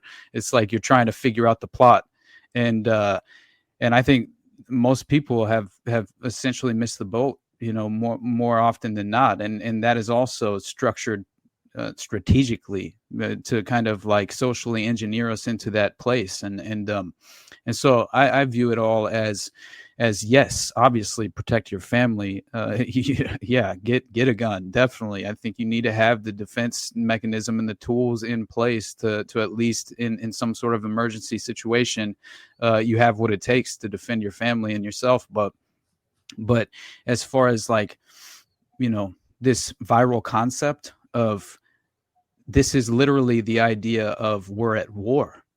This is what they're saying. Like we're at war at home. That's the sentiment. And Producer Nancy wants to know if we should invest in a cell phone gun. Oh, I would like a cell phone gun. Is that just a conspiracy theory? No, I like it. I mean, the cell phone gun is real. The cell phone and like credit card shaped guns, the little rectangular ones, they're real. It's just all too much. We've been bukkakied with psyop. But sorry to distract from what you're saying. Like, bukkake. We are headed towards something. Continue. Yeah. This is going to become. I think the crescendo is happening, but like I'm just curious because I always see that the legislative impact, right? Because clearly there was a instantly you had a kind of reaction to this, and I believe it was Anna Paulina Luna went on Benny Johnson, right? One of the usual. That bitch, I don't trust that bitch. The former prostitute, no, former stripper. My bad. Wow, hey, dude, geez, please, not a lady of the night. We're talking a performer, a dancer, an artist. Relax. My bad. Jeez. But I will say that like instantly the Pentagon bans is banned from boycotting Israel, right? And then you have a bill that is pushed to revoke citizenship for criticizing Israel, which I found insane. And that was so crazy. That was promoted by Lauren Boebert after she got done jacking off some dude in the theater. Boebert and her stupid tits. She went directly to the dude. She went directly to the Senate and or the House. So I can't remember. What is she? She's a representative of some kind. She's a lady of the night. It was the House, yeah. So she goes to the House and she essentially proposes this bill barring federal contractors from boycotting Israel, and so again, you know, this is clearly some sort of a pretext, right, for just implementing more landmark legislation, which will effectively, you know, push us more in that sort of dystopian direction. And then there's an approval of a major spending increase, and Israel gets another $650 million, and Marco Rubio goes and bends the knee and kisses the wall, all during the humiliation ritual that is Charlie Kirk's wife. I don't know what she's up to. I'm very skeptical of this entire situation. I'm not trying to condemn her. And no, I don't know these people. I feel very bad that any political violence, obviously, at the very least, I think it solves nothing. And it only, certainly, in my mind, at every level, it will only achieve the worst possible and consequential outcome in terms of the state. But I do think that it's important to seriously question every single detail of this, because from every level we've been getting, these statements. Yeah, and the statements let me just set the stage a little bit. I want to get into this whole thing. We only have a little bit of time left. The whole thing is strange. There's all this speculation as to whether or not Charlie has actually been shot, right? We've seen all kinds of different angles, all kinds of different explanations. There's a pack under his shirt. There's this and that. She's holding his hand. She's shooting this video with his body, with his corpse at this wake, at this funeral. His hands look like plastic. I have been around. I've had loved ones who do. That's how dead people's hands. That's what I'm saying. I have been around dead people. Their hands look, they look. So there's a lot of like stupidity. There's Charlie Kirk has been replaced, and then they put a picture of AI Charlie Kirk next to a picture of Charlie Kirk, and they go, his teeth are different. I go, well, this is just AI enhanced. They're talking about, his button was, I don't know, the button was not done in his casket. His hands this is the hands of a dummy. It's like these are the hands of a person who, when their blood is drained out of them, the morgue has to puts paint makeup on their hands, and they paint their nails. So that way they have She's got human appearance. A G on her thing. It's a Masonic G on her thing. Her parents, these are like legitimate things. Her parents are involved in some weird stuff. She has Jesuit ties.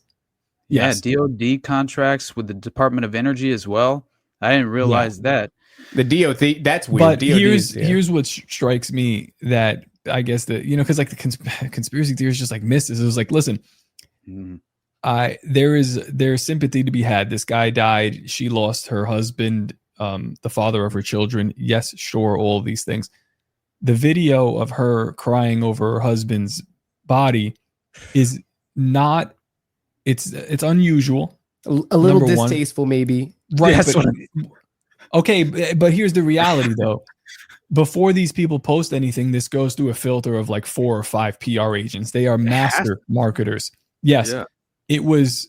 I mean, clearly she was told to do it, or maybe she did it on their own, and then it was reviewed, and they thought that this is great for whatever reason.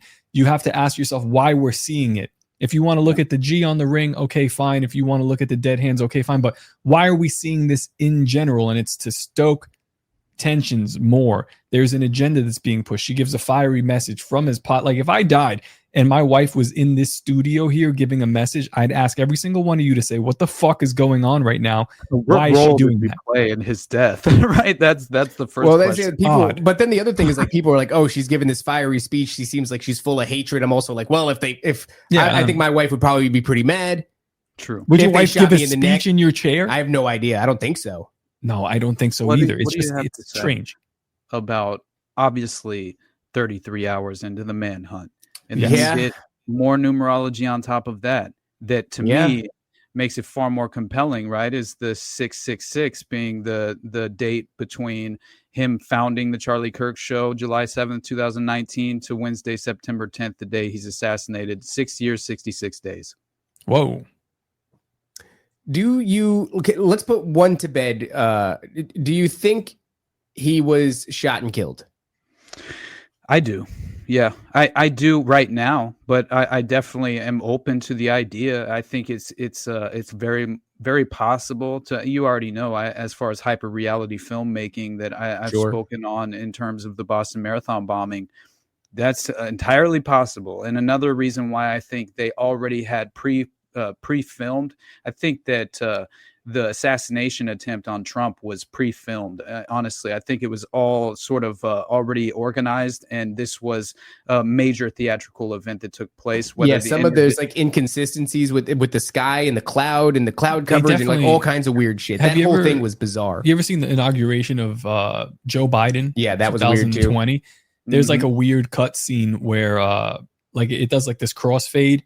And Hunter Biden in the first scene has stepped off the stage, and in the second scene he's back on this stage, but he's on the wrong side. But there's not supposed to be a time elapse. This is supposed to be. No, it's alive. It's a live shot. So like, yeah, this was not live. It really gets you. I think he's dead. I think Charlie Kirk has died, but we're living in this reality of like post persuasion. You know what? The AI, only reason crazy. The only reason I really think Charlie Kirk is dead though is because of the way that it felt in my gut. Like I'm all gut. What I used to say on Timeline Cleanse, guts, nuts, and retard stuff. Like I'm not this date rememberer, but I have like pretty good discernment that seems to steer me one way or another. The way that felt was like it felt like I fucking watched a dude die, and it felt sad and it felt heavy, and so. But honestly, that's all I got going for me as far as certainty that he's dead. But then there's also that video. I know Sam shared it. There's a guy, it looks like he's in a subway station or something, and he's wearing the American Comeback Tour, and he's saying what he saw, and his friends just bum rush him. What is that? Dude. I have aggressive. The clip too. I can show you if you guys want. Yes, yeah. I've seen like a brief moment of it. I've kind of been removed from this situation because I'm waiting for the fog of war to settle. Right. This is crazy. Okay, so Shadow of Ezra, an eyewitness to Charlie Kirk's murder, was cut off mid-account as people rushed in, grabbed him, and quickly silenced him before he could share the rest of what he saw. All right, yeah, let's let her rip. Okay. I was standing from probably the third row in the bottom. I heard the shot ring out. I looked to my left, and then I looked over to my right. I saw him slump over in his chair forward. He slumped over. He had blood coming from the left side of his neck down his shirt, and he slumped over and he was carried off. Get off me! What the? It's crazy, right? Running high right now.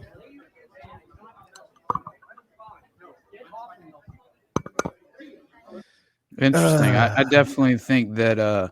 Hold on, there was one other thing I had to show you guys. Hold on, go ahead. Let's let her rip. I'm looking for the picture real quick. That is just a crazy one right there.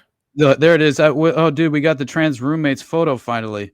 That's not even mildly convincing. Is that real? No. Look at City Man. Communist too.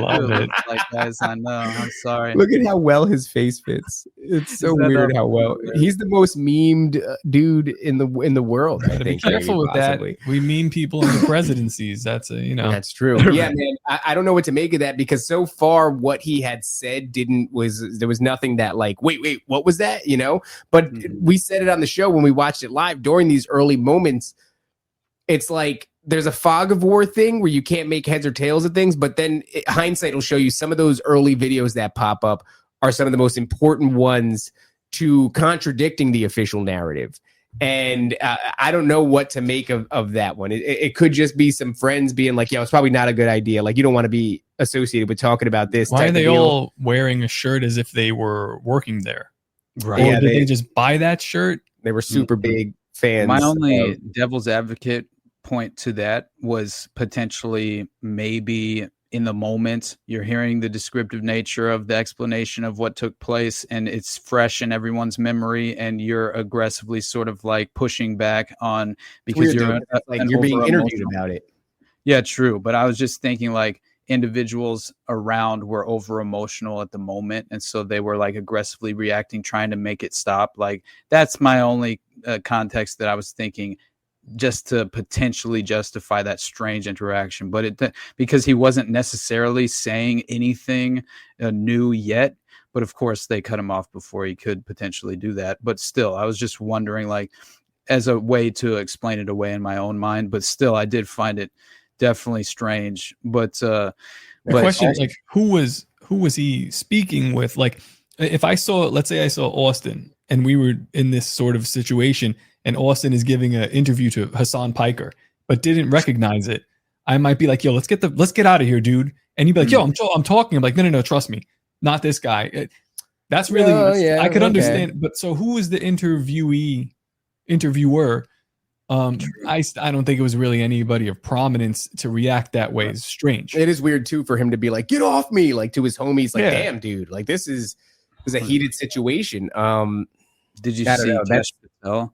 Dude, Basically, what Cash Patel says? What? I'll see you in Valhalla, which is like the whole thing is like, what sense does this make? He's not a Viking. He's not a Norse mythology enjoyer. Neither are you, Cash Patel. You come from the Vedic. The whole thing makes no sense. And then there was another thing. Oh, all of the Haka dance, whatever the Haka thing that was performed for Charlie Kirk. So I made a joke about it. I said, yeah, pagan demonic possession dance done for dead Christian. Like it doesn't make any sense. The whole what exactly did Cash Patel say?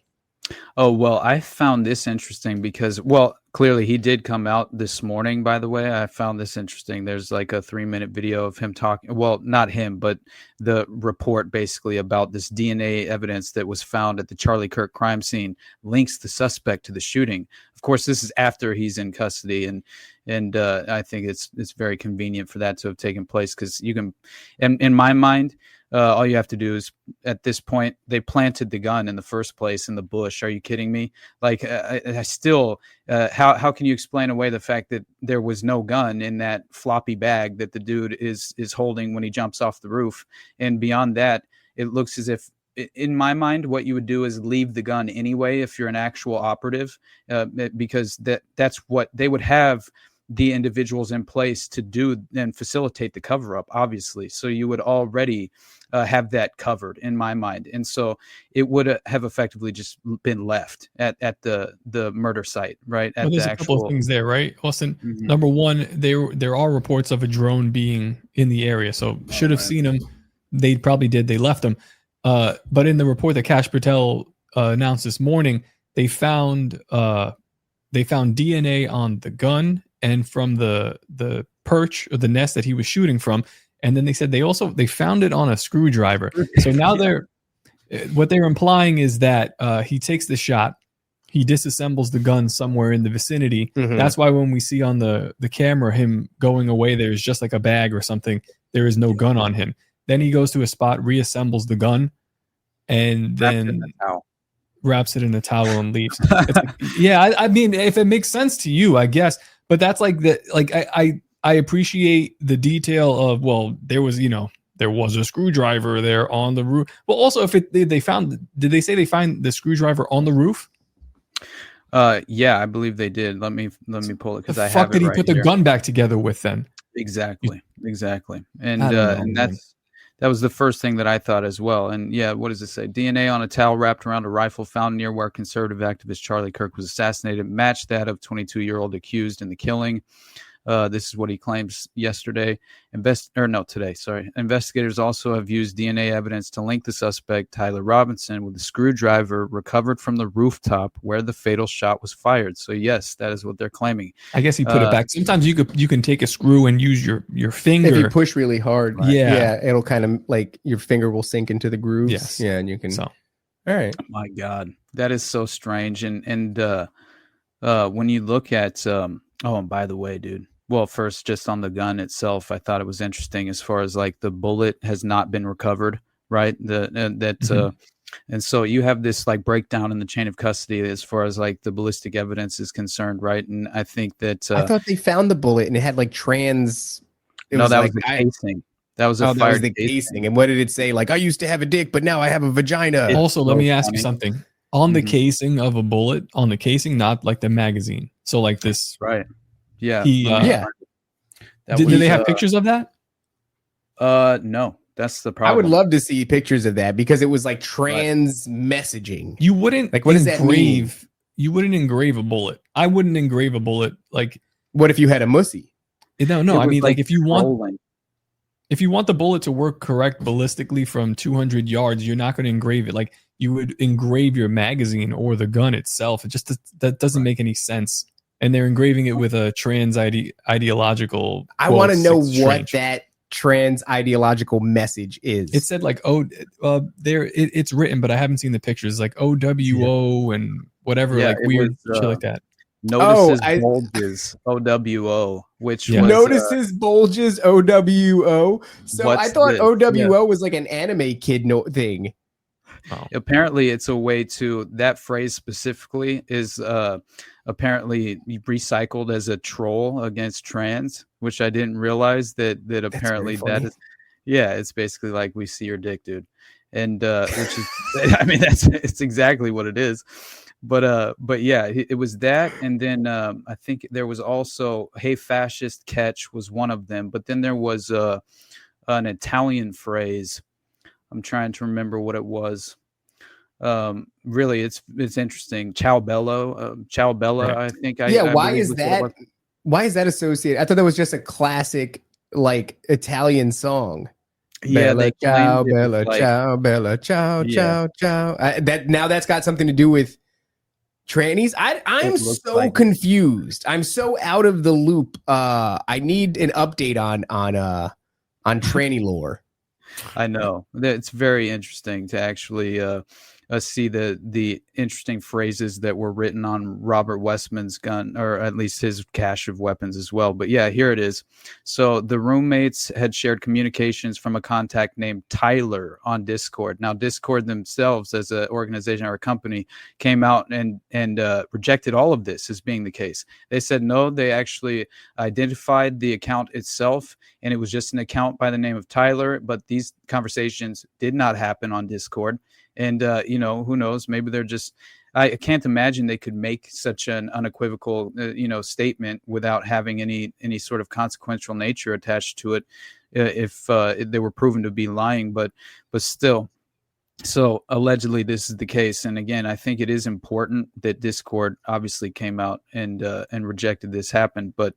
But still, the authorities allege that, and this is all third-party information from a roommate, which I think is interesting. And it seems like a lot of that is happening, where you're getting like anonymous authorities, right, or just some authority tied to the investigation, but they won't actually disclose who it was.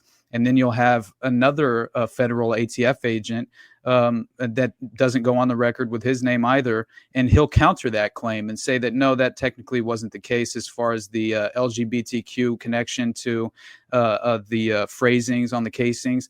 They tried to reject that as well, which I found interesting as far as there was an ATF official who told, I believe it was the New York Post, who essentially said, no, that has not been confirmed yet as far as the trans language being written on the cache or on the casings. But then obviously it proceeds to come out that technically it is true as far as the FBI is concerned. So we're getting a lot of the FBI has confirmed that the tranny language also multiple casings, because I only heard one shot. That's true. Yeah. So multiple casings now. So inscriptions on a fired casing, that was the one that read "Notices bulges OWO, what's this?" And then there was inscriptions on 3 unfired casings that read "Hey fascist catch," and then it also was the Ciao Bella, or Bella Ciao or whatever it was that was, and apparently that specifically was supposed to be kind of like evoking this anti-fascist sentiment of like the individuals in Italy fighting back against the Nazis, right? That's allegedly supposed to be why, or the motive for utilizing that phrase. So I found that, meaning that's a callback because that was a song that used to be. Yep. Okay, Basically, that makes sense. The context of the song now, because it's like a dude saying goodbye to his, because he's going to go fight the Nazis. Maybe I trust the audience, and they're saying that this has a lot to do with furries, which is why it's very hard to understand, because now the furries are integrated with the trans, and the anti-fascist trans furries are standing up against Charlie Kirk. It's a lot, man. Of convolution. Oh my god! If you see this though, because there's an individual who's alleged to have been, I believe, the roommate at least, Lance Twiggs, 22 years old, resided at the same address of where Tyler Robinson lived. He's an alleged relative of at least an alleged relative of Twiggs, of Lance Twiggs, this 22-year-old, confirmed to the New York Post that yes, they were roommates allegedly. And so basically the claim is that Twiggs was a black sheep of the family. But in reality, you go through this and it looks as if there's this interesting connection that caught my eye more than anything. So the family member said that she knew Twiggs was brought in for questioning by police, and that essentially Twiggs was transitioning to become a woman, right? And was, but they declined to speculate on the romantic relationship between the two, Tyler and this Lance Twiggs. And so, and the picture of this individual is interesting as well. Definitely, you could see, I guess, it's a little bit of like the what's it called when you're almost an in between gender, right? I forget the terminology. Yeah, thank you. Well, they have this picture of this guy, the alleged shooter, but then they have the picture of the guy who's like got the hat and the glasses that they catch, on, and it doesn't look like the same guy. The faces that this looks like this. Lance Twiggs has been identified as the roommate of Tyler Robinson. There's some other things going on here as well. I hear conflicting reports where, all right, the parents. By the way, he's wearing like furry stuff. I guess the furry thing is part of it. It's like claim that Tyler had a furry fetish, but then it was this is interesting because you have witnesses and individuals who were allegedly questioned, and so no one was apparently frequenting this 1,800 per month townhouse that they were believed to have been living in leading up to the event. Although there was an interesting claim by, I believe it was a neighbor, who said that essentially there were all of these, neighbor claimed that several people, and this is 2 weeks ago, prior to the event, were driving cars with out-of-state plates, were seen going in and out, and, quote, they did not give off a good vibe, the neighbor said. Mm-hmm. And so in my mind, I'm considering the idea of like, I go back to the Manchurian, what did you have to do? They had to actually, after sending Raymond back to the States to become the useful, violent, murderous tool that they would hope to greenlight in the targeted assassination attempt. Well, they needed to make sure his programming was fresh.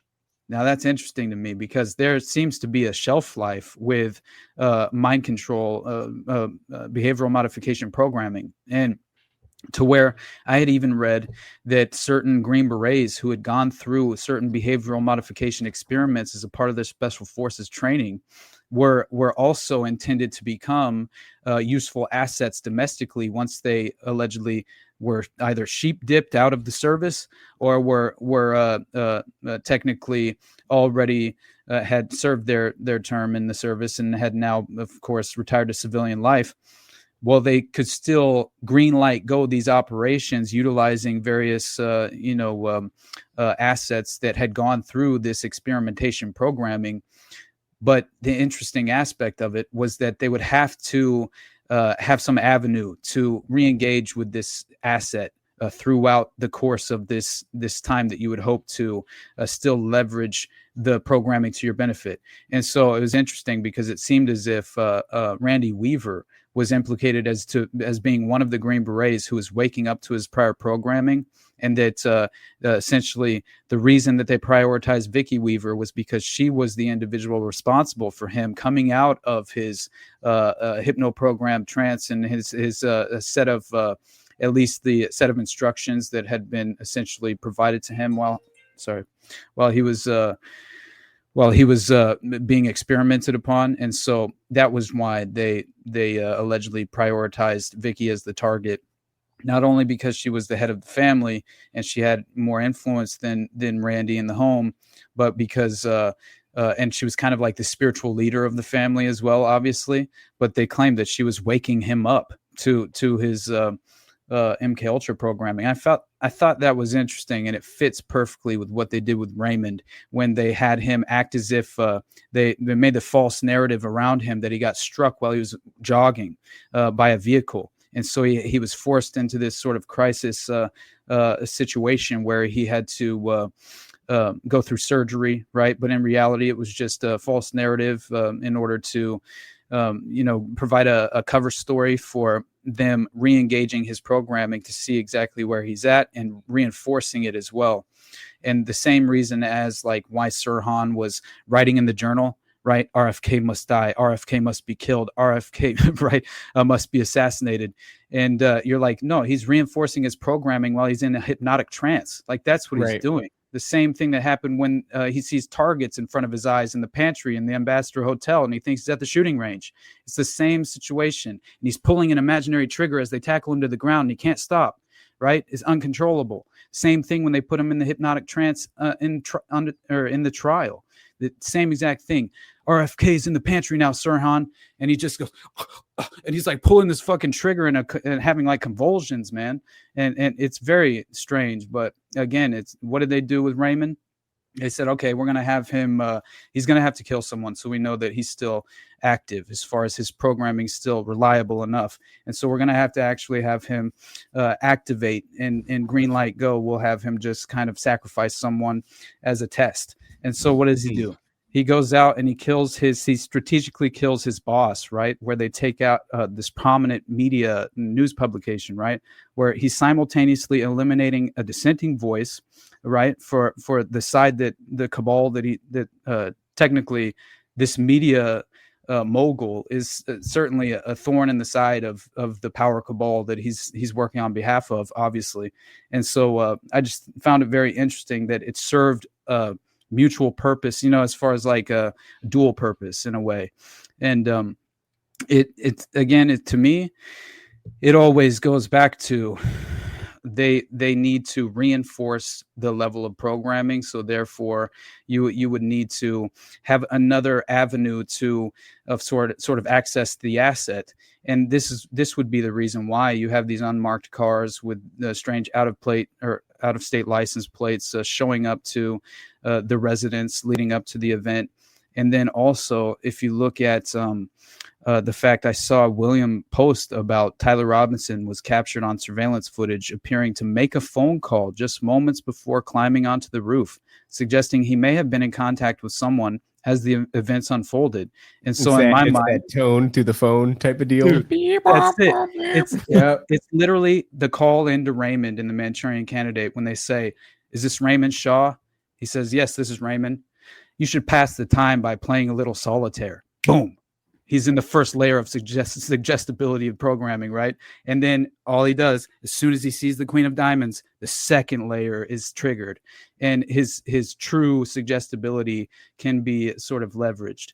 And I think that's fascinating to understand as far as, right, the way I think, as I mentioned before, we don't have as firm a grip on free will as we might think we do. You know, and imagine being programmed subliminally, I'm sorry, talking too fast, dude. But imagine when you're sort of sleeping, you're being subliminally programmed or programmed with subliminals, right? And essentially kept in a dissociative state during your sleep. That's what they claim.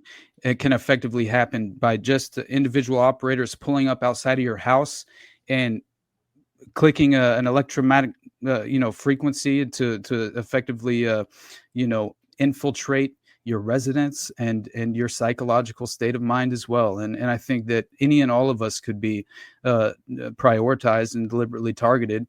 And anyway, beyond that, man, there's just so many additional layers to this. Like, it looks like this kid was potentially hanging around junior ROTC, which is very strange. So again, you have a Junior Reserve Officer Training Corps where he's hanging around with these students that were involved with this military program, but there's no clear connection there's no evidence proving that he himself was a member. But again, it's like, this is the modern strategy of tension. This is Operation Gladio all day long, utilizing very strategic tactics of destabilization. And I think that you see it even in Canada, because I saw a report coming out that some school teacher had forcefully shown the footage of Charlie Kirk being assassinated to her children, to the students that were like under 10 years old, dude. Some of them were 5 and 6. Yeah. Telling them that he deserved it. Yeah, it's crazy. Whoa. Mm-hmm. Whoa. It's nuts. And you see all the examples like that sort of anti-ICE protester in LA, right? He's like a fresh 18-year-old or something. I don't know how old he is, but he's a moron, and he's just a useful retard. And he's out there with a bullhorn screaming, we got Charlie in the neck, right? And it's just like, this is, legitimately, I don't know how much of it is sort of astroturfed, where it's it's being. I mean, I can tell you just by looking at like Facebook and shit, and seeing people that I used to know who are all out loud celebrating his death. I don't even know if you have to astroturf this one, but I'm sure they don't miss an opportunity to. A story that I've told on the show a bunch of times. Actually, you should ask Jose about it. That girl Eliza Blue was in the middle of this gang stalking kind of affair regarding what she had said about child trafficking, or what she had said about her being raped, and it turns out that she either lied or wasn't telling the complete truth. But this started like a complete shitstorm on the internet, and it turned into a campaign against her, where she was targeted by a lot of people for lying. But then eventually it snowballs into who knows what. It is just insanity. And I'm watching it from the side because I know her, and I think she's lying, but I also think she's not a bad person. So I'm going to keep my opinion to myself. And I'm watching people attack her viciously. And then one day it just like turns off just like that. But there's about 20% of the people that were piling onto her that are real, in my opinion. And they're still going, but then they'll be like, they like look left and right. They go, hey, where's my engagement? Where is my, like, I was getting thousands of likes on this, and like now it's gone. It's like, we just watched an op, and the only person that called it out was like Shane Cashman. He wrote a piece about it when they wanted him to tear her apart. He was like, no, we're looking at something different here. It was a strange operation. I don't know what to make of it. But it's like a test run. It was a test run of like, can we create an inorganic movement against some online figure for a random reason? Can I galvanize a certain percentage of people to follow me in lockstep if I use their dopamine receptors? And this is not even at the time when X was paying out. This is just pure likes and shares. That's all that it was. And it's like, yeah, you can do that. And these people will go with you, and they'll be indifferent. Like, you will not be able to differentiate between them and bots. And they did that effectively. They turned it off, and then it was just gone. and everyone's left wondering what happened. People are still mad at her for whatever. But if you're paying attention, the question that you should be asking yourself is, what was that? Why did that happen? And why did it stop like that? And there's no adequate answers. It stopped because they got enough data and they said, okay, this is going to work. It's like, okay, we can do that. And so they probably spent a while fleshing out bot accounts. Then you do it on a larger level. Let's say with an assassination of a prominent conservative character. And then you look at Facebook. All it takes is the minimal amount of bots that you would need to really push this movement to get these people moving. Not much. I don't even know if you need it though, because these people are doing it to the tune of 6 likes. That's what I'm saying. Really?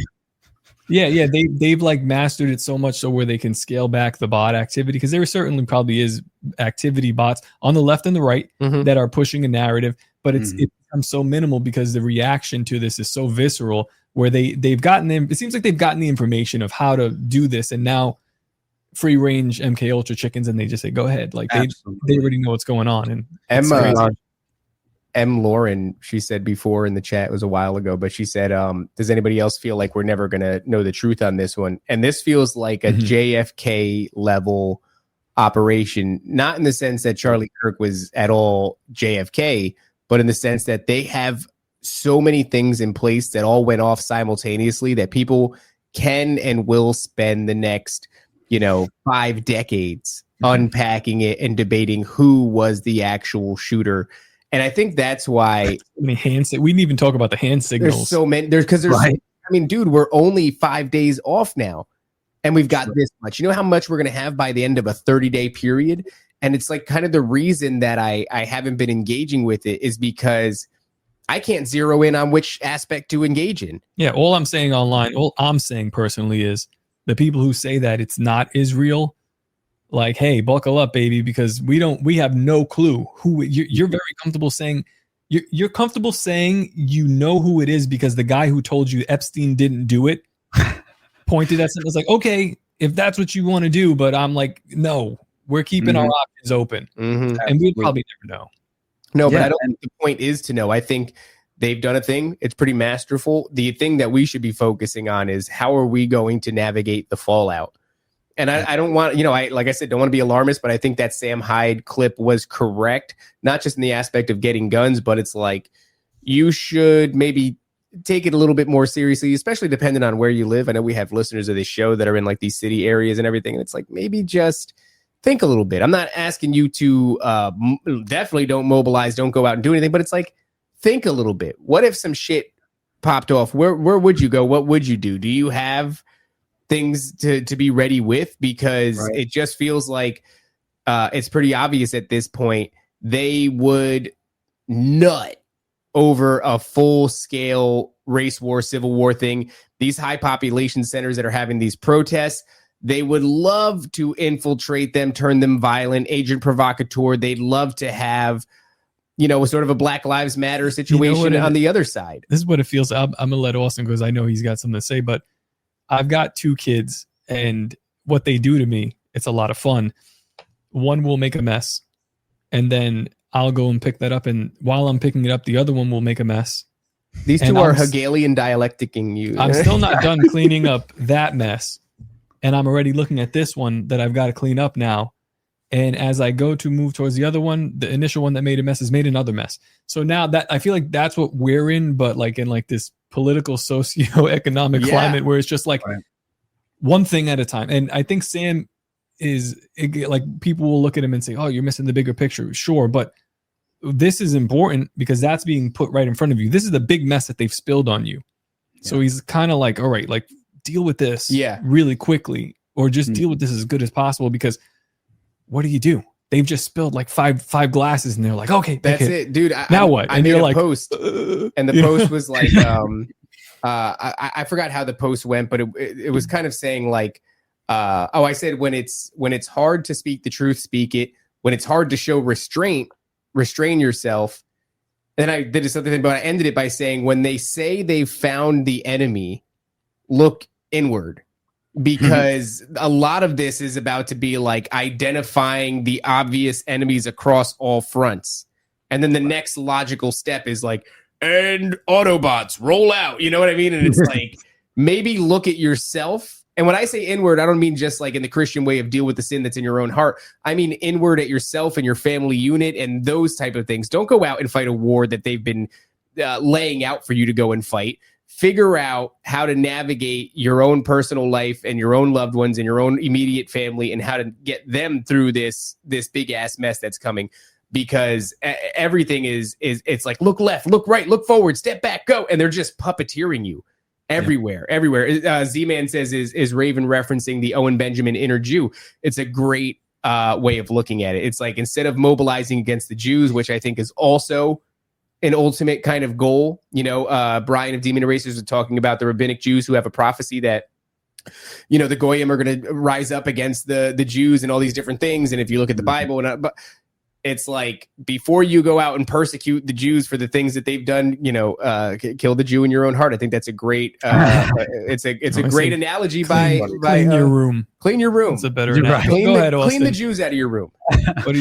Well, I just think it's hilarious that the narrative that has formed, it checks every box, right? So it's either the Nick Fuentes Groyper crowd, or it's the Israel obviously is responsible, or it's the trans gun violence movement is entirely responsible. And at every level, I think we're not prioritizing what this root cause is, and I think that's why I'm always kind of frustrated. I feel like I'm on the outside looking in at a certain level, but I'm blessed at that same for the exact same reason. I feel so grateful for that. And I think that I inherently bucked the public school system. Just the trends never affected me at that level, although I will say I fell into the trap of worshiping at the feet of celebrities and the celebrity class for a short time, and trying to recreate my own identity in the mirror image of people who I kind of worshipped in a way, right, and held on these strange pedestals that are always undeserving, and I think that once you find a way, as you said, to look within and reflect, right, as far as the internal, because I think the internal process is what matters most. That's the reason why I actually appreciate the Hindu scripture, the Bhagavad Gita, is because I actually appreciated it for the reason that it's a war being waged from within.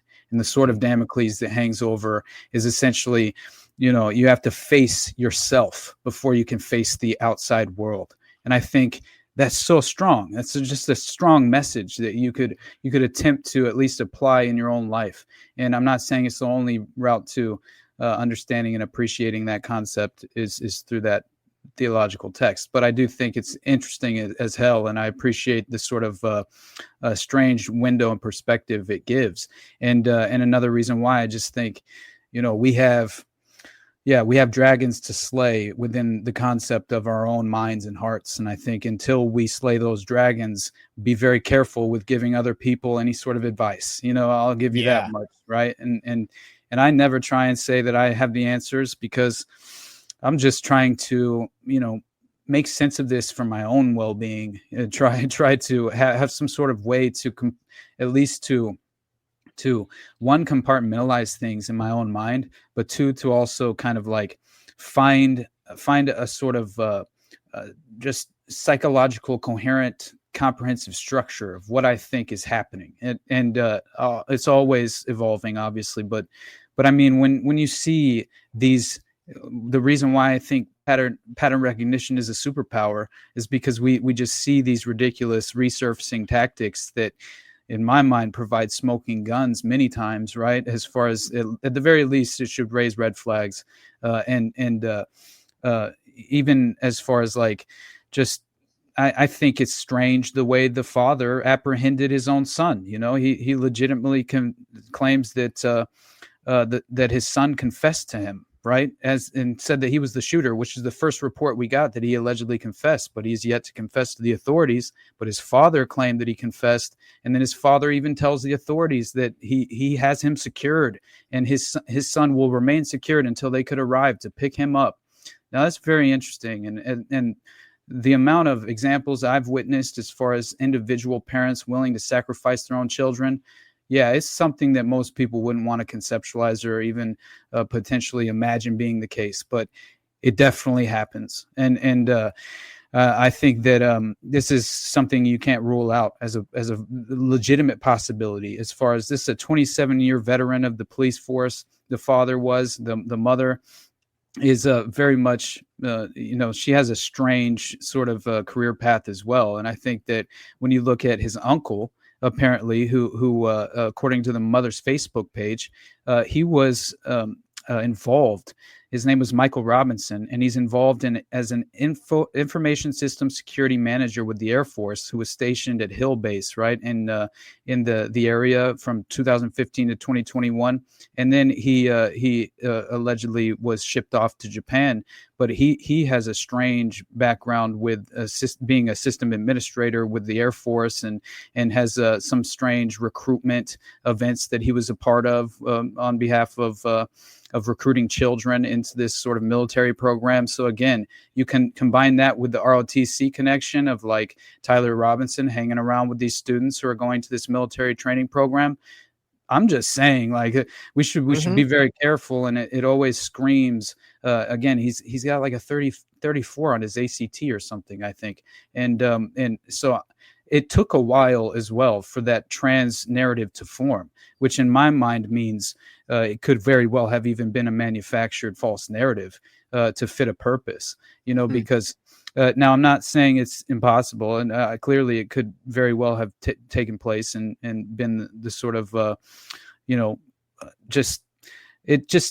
me, I feel like you should always remain skeptical and question every aspect of the details here, because in my mind, I see the path of the Patsy. I see every single aspect of this guy's existence sort of, it seems as if and again, if you look at the George Zen dude as well, which is hilarious because he's obviously providing a misdirection, but he has a strange historical background as well, right? He had called in a bomb threat to some sort of city marathon in Utah just after the Boston Marathon bombing took place. This guy was calling in a bomb threat. And then also he says some strange things about how he knew Al Qaeda was responsible for 9/11 on the day of the Twin Tower attacks, right? Which I think is just again, like, this guy is clearly some sort of useful asset in terms of 100%. Running operations. Yeah, it has to be that. But I love it too, because it's like he's, that means everything about it. Like his pants being down and everything about it was bullshit. Like, because that guy, I would agree with that, Austin, is 100% bullshit. Yeah, he's calling it a bomb threat right after the Boston Marathon bombing. What's really weird too is like the pictures of him from back then. He looks like the same. I'm like, this guy's been old forever. Like he's been very old forever. It's really weird. I'm like, he's got the same pattern of baldness and everything. But yeah, very, very obvious. But like I said, man, I just don't know if. I think this is one of these things that's designed to be a conspiracy theorist's wet dream. It is the gift that will continue to give endlessly. And I think the real thing, and going back to when you were talking about that, like that refining process of looking inward, wherever we're going, God forbid we actually are going someplace where we're going to need leaders. We just did this episode where we talked about this absence of strong male figures and all of this. It's like, you had better begin that burning process, that burning off of the dead shit that's inside you that is to your detriment and the detriment of everybody around you. Shout out to Jordan Peterson, the late great Jordan Peterson, when he talks about behaving in a way that is not only beneficial to you, but it's beneficial to your family and your community, and it's beneficial now and 5 years from now and 10 years from now. The only way you get to be a person like that, and it looks like we're going to need people like that, is to start looking inward.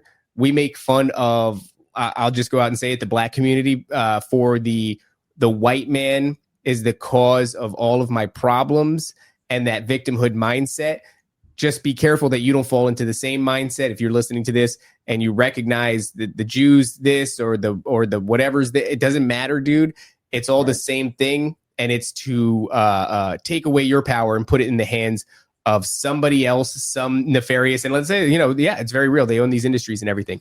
But if you stand any chance at being anybody that is worth their salt, what you need to do is look inward and burn off that weakness. So every time they tell you they got a new enemy, every time they tell you it's a trans community or it's the black community or it's a this community or it's that, look inside, burn some other piece of weakness off, because even if it is all these people, that means where we're going is super dangerous and we're going to need people that don't suck. So get to burning off that weakness. Speaking of needing people that don't suck, man, I got to bring it in for a landing, but Austin, tell people where they could find people that don't suck. Yeah. All right. I agree wholeheartedly. I will say, as far as I think the collectivist trap is that exactly what it is, right? It's a trap, preordained outcome. And this is the only way forward is to pursue individual sovereignty. And through doing that and through pursuing that individuality, which I think you should always attempt to kind of, again, it's in my mind, it's really the only way that you can really become a net positive or a net benefit to the society at large, is to essentially kind of focus on what you can control, right? And I think that is effectively the environment you surround yourself with, and I think the relationships you choose to prioritize as being obviously the most fulfilling and worthwhile, and then also cutting off the cancers, as you mentioned, right? I think it's very, very important for everyone to attempt to, at the very least, improve in that way. And only then can you kind of find yourself in a position where you end up inevitably becoming a net positive benefit in that sort of way.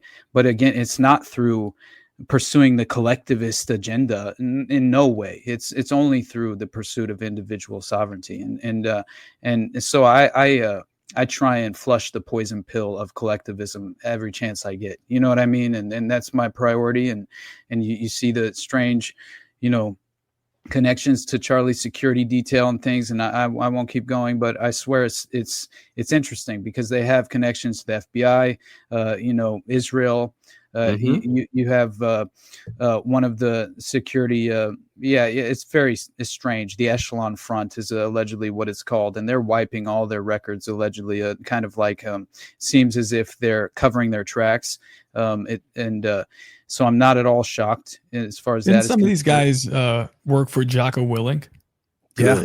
Yeah, man. It's very strange. Schaefer Security Group is one of the, I think, key kind of Elijah. No. Oh my God. But again, it's just like at every level, I'm wondering at this point, how much of it. And I mentioned the Kabbalistic theme that's heavily involved in much of this. And I remember it was Bill Cooper, I had mentioned earlier, who was reacting to that of Columbine, right? And he explains that he believed, and it drove him to tears. It was really emotional watching it, honestly. And it was just a fresh reaction just after the report came down of what occurred at Columbine. And I truly believe he had good faith intentions as far as Bill Cooper is concerned. Many people think he's compromised. I don't. I think he was more utilized and exploited at times, unfortunately. But at the same time, I still think he was a net benefit. But what was strange is that he evoked the rites of Ishtar with in direct parallel to that of what's happening with the school shootings. And this was very interesting. And the first thought I had when the Minneapolis school shooting happened, right, in Minnesota, because it was the exact same timing. All the kids going back to school. All right. And it's sort of the human sacrifice in the springtime. The rites of Ishtar and Moloch is what Bill Cooper was claiming was potentially a part of the ritual blood sacrifice that happens in these certain seasons. And that the reason why it's more effective in the springtime to sacrifice children in this sort of blood ritual fashion. And I found it very interesting, especially understanding. I mentioned Project Monarch a bunch of times, and this is my last thing that I wanted to mention to you guys, and I'll plug. And that is just that basically you have this interview with Paul Benassi, the Franklin victim, and he talks about how he's stationed with Harris Livick, a colonel who's stationed at Fort Defiance in Virginia. And they said he's running a military school, and he housed the Monarch boys there. And this is where Benassi claims he received some of his training, right? And so it's interesting as well because this always fits, right? Where they have these domestic black sites where they run these training sites, right? Where even Claudia Mullen claimed this. She said in the early 1950s, she said that she was brought to a training camp domestically in Deer Creek Woods in a remote Deer Creek Wood cabins, or something to that effect. Deer Creek Woods was the name of it, in this remote location on domestic black site. And essentially what she claimed is she was brought there with 75 other children multiple times, and they would train her and the other children in how to sexually pleasure a priority target. I'm so sorry. It's just a chat. I'm watching David. Oh shit! I'm so sorry, bro. I'm so sorry. No, I'm so interested. I'm sorry, bro. No, please keep going. Okay. All right. So honestly, Shut up, David. Dude, I'm sorry. Okay. No. So I love that. I love you so much, Austin. I love you guys, dude. I for real. Nice. I think it was the chat. They're just. I can't even look at what they're. Every time I look over, they're just killing me. I'm trying to just be a normal person, and they're ruining my life. Okay, so no, but you're talking about 75 children that went missing, and I'm thinking about you. Please, no, don't stop the plugs. Tell me about them. Also, we didn't even listen. He said that he keeps saying the Kabbalistic nature of the Charlie Kirk assassination, and we didn't even say the menorah that he was murdered in. Shot on a menorah. But, okay, finish. I'm sorry, Austin. The 75 children, David, fucking please. No, it's them. Okay. No, I just think that once you begin to understand, right, as far as this moment in time where they're grappling with using human honeypots and specifically child prostitutes in this case in the early 50s, where you had Gottlieb and Captain George White and all these strange Dr. James Hamilton, all these individuals who were helping facilitate the MKUltra program on behalf of Sidney Gottlieb, the dark sorcerer of MKUltra himself, right? And essentially, the claim is that she was basically recruited. Now, it makes a lot of sense because honestly, they were grappling with this ability to this to me perfectly ties in the reason why Richard Helms destroyed thousands of files that were clandestine files that had to do with MKUltra specifically. But I think that much of what they would have prioritized as far as the destruction of the files would have been clearly the human honey trap child prostitution experimentation files. You would want to prioritize those as far as not ever letting them become fully disclosed to the public or any sort of transparency taking place. So I think that's when you mentioned before for like a brief moment this idea of 75 children going missing. Yeah. Is that what you said? So this is a part of a sinister sub-project that was built into one of the MKUltra sub-projects, and it was specifically on how they would utilize children in this sort of fashion. And so Claudia Mullen herself, she happens to testify that and this is in 57, that to the year of 1957 through 1958, she claims this is the period that she experienced the sexual abuse, and she was brought into Sidney Gottlieb's inner circle by this leadership at Tulane University, and again, this is where they're planting electrodes deep inside your brain, and just like while you're undergoing you're on the chemical compound mescaline, you're on a heaven and hell journey, right, on the compound, and they're just like deeply implanting electrodes in the subject's brain and like pulling strings and asking you how it's affecting you. It's insane what they were doing. But again, Mullen herself, it's very interesting what she testified to have experienced, because she says that basically when she's brought into Gottlieb's inner circle, and a number of doctors were testing her intelligence, the way she responded sexually, how obedient she was, how much pain she could endure, and a number of other things. Then in 1959, this group brought her to the rather remote Deep Creek cabins in Maryland, where her training as a child prostitute began. Each time she went, she was with a group of 75 other kids. During the 1960s and 70s, she was regularly used to entrap important officials.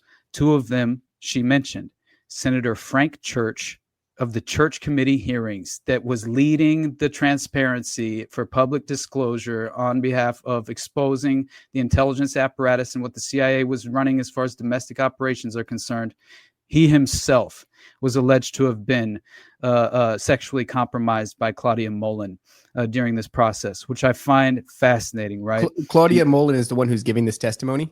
Yeah, she testified in the 70s, right, to all of this, and claimed that not only Frank Church, but I believe there were Senator Russell B. Long of Louisiana. He was also one that she specifically was sent to essentially compromise, right? And he was later on he was involved in the investigation of JFK assassination alongside Jim Garrison. So he was potentially a controlled infiltrator who was attempting to at least, I would say, maybe expose to the cabal what was being, investigated by Garrison himself, which is very interesting to me. And then the final point, I swear, and then I'll stop. And that is just because I had mentioned the Kabbalistic nature of things, and I swear, I'm sorry, dude, but I think it's important because the Project Monarch, I swear, man, like I've been really drawn to. It's appealing to me as obviously being one of my next solo projects. I can't help myself. Like I just have to have you on then to do after you do it, to do a Project Monarch breakdown, because I think that's probably the project that's directly the most important, just given what's been going on lately. But go on. Exactly. And so essentially the claim here is that that basically you have Paul Benassi, right, who he's claiming that most of this mind control program was under the name Monarch and was headquartered strategically at the Air Command at Offwood Air Force Base, right? And that you had Michael Aquino directly implicated in this. Noreen Gosh, the mother of Johnny Gosh, also implicated him in the trial, right, for her missing and kidnapped son. And so Senator John DeCamp, he ultimately becomes the person who brings the victim witnesses accounts to the forefront, right? Alicia Owen, Paul Benassi, Loretta Smith, Troy Boner, all these individuals who were implicated as being victims in the Franklin scandal.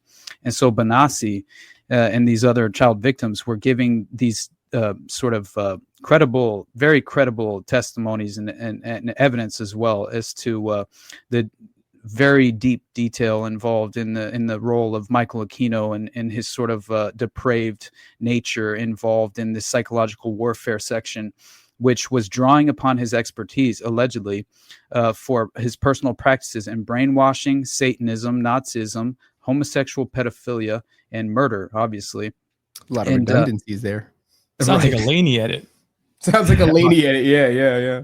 It's crazy though, because essentially what he explains, right, is that an account of the origin of the Monarch project has been basically compiled by those who have been debriefing DID, MPD, multiple personality disorder child victims.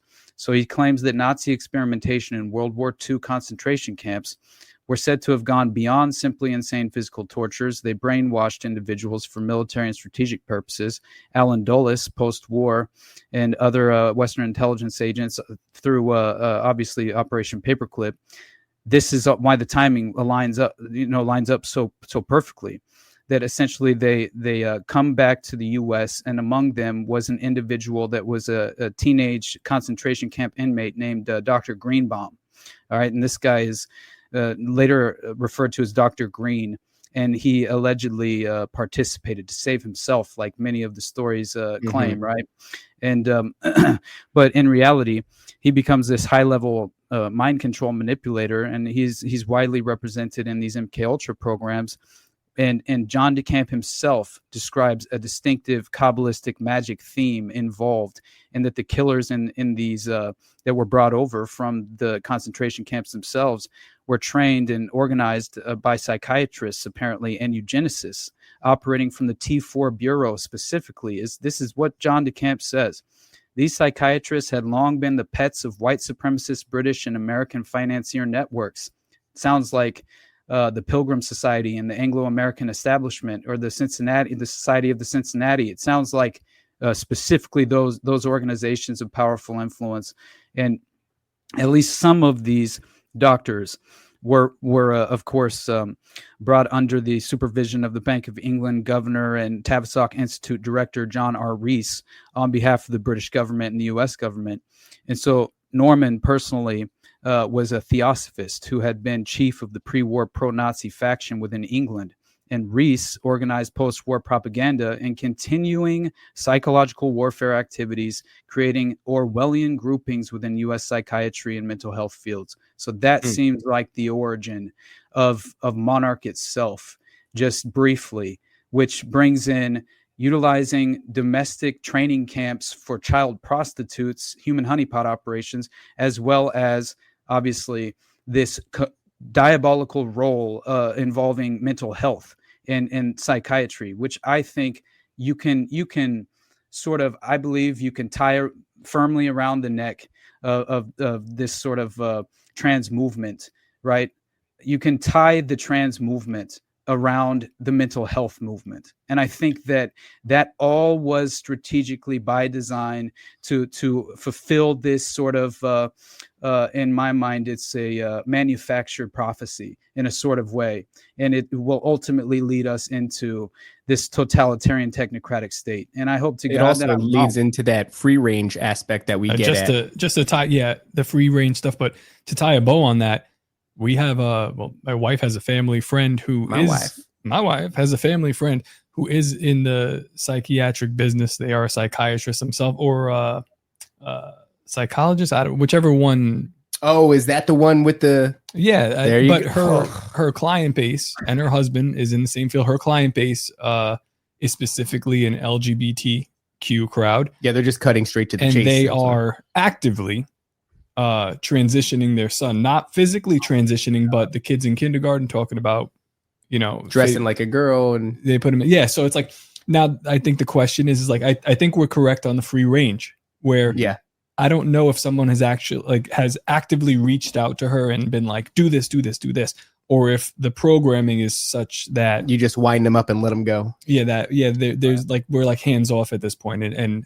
it's going to do what it's going to do. It just needs a little bit of a, that's what I think, back and forth balance. Yeah. They put bumpers on so that it keeps going straight. But yeah, that's why the mother of Charlie Kirk as well. I didn't realize Kimberly Kirk. She was a trader, right, in the stock market, in the Chicago exchange. But then this is before she becomes a mental health counselor. So I just thought it was hilarious because you have that, and then the father's connection, and I'll plug, is Robert Kirk. He allegedly he's an architect who owned and operated a design firm focused on residential housing, and reportedly worked on Trump Tower in New York City. That's interesting. Now here's one more strange connection. He was politically active behind the scenes and was a major donor to Mitt Romney's 2012 presidential election campaign.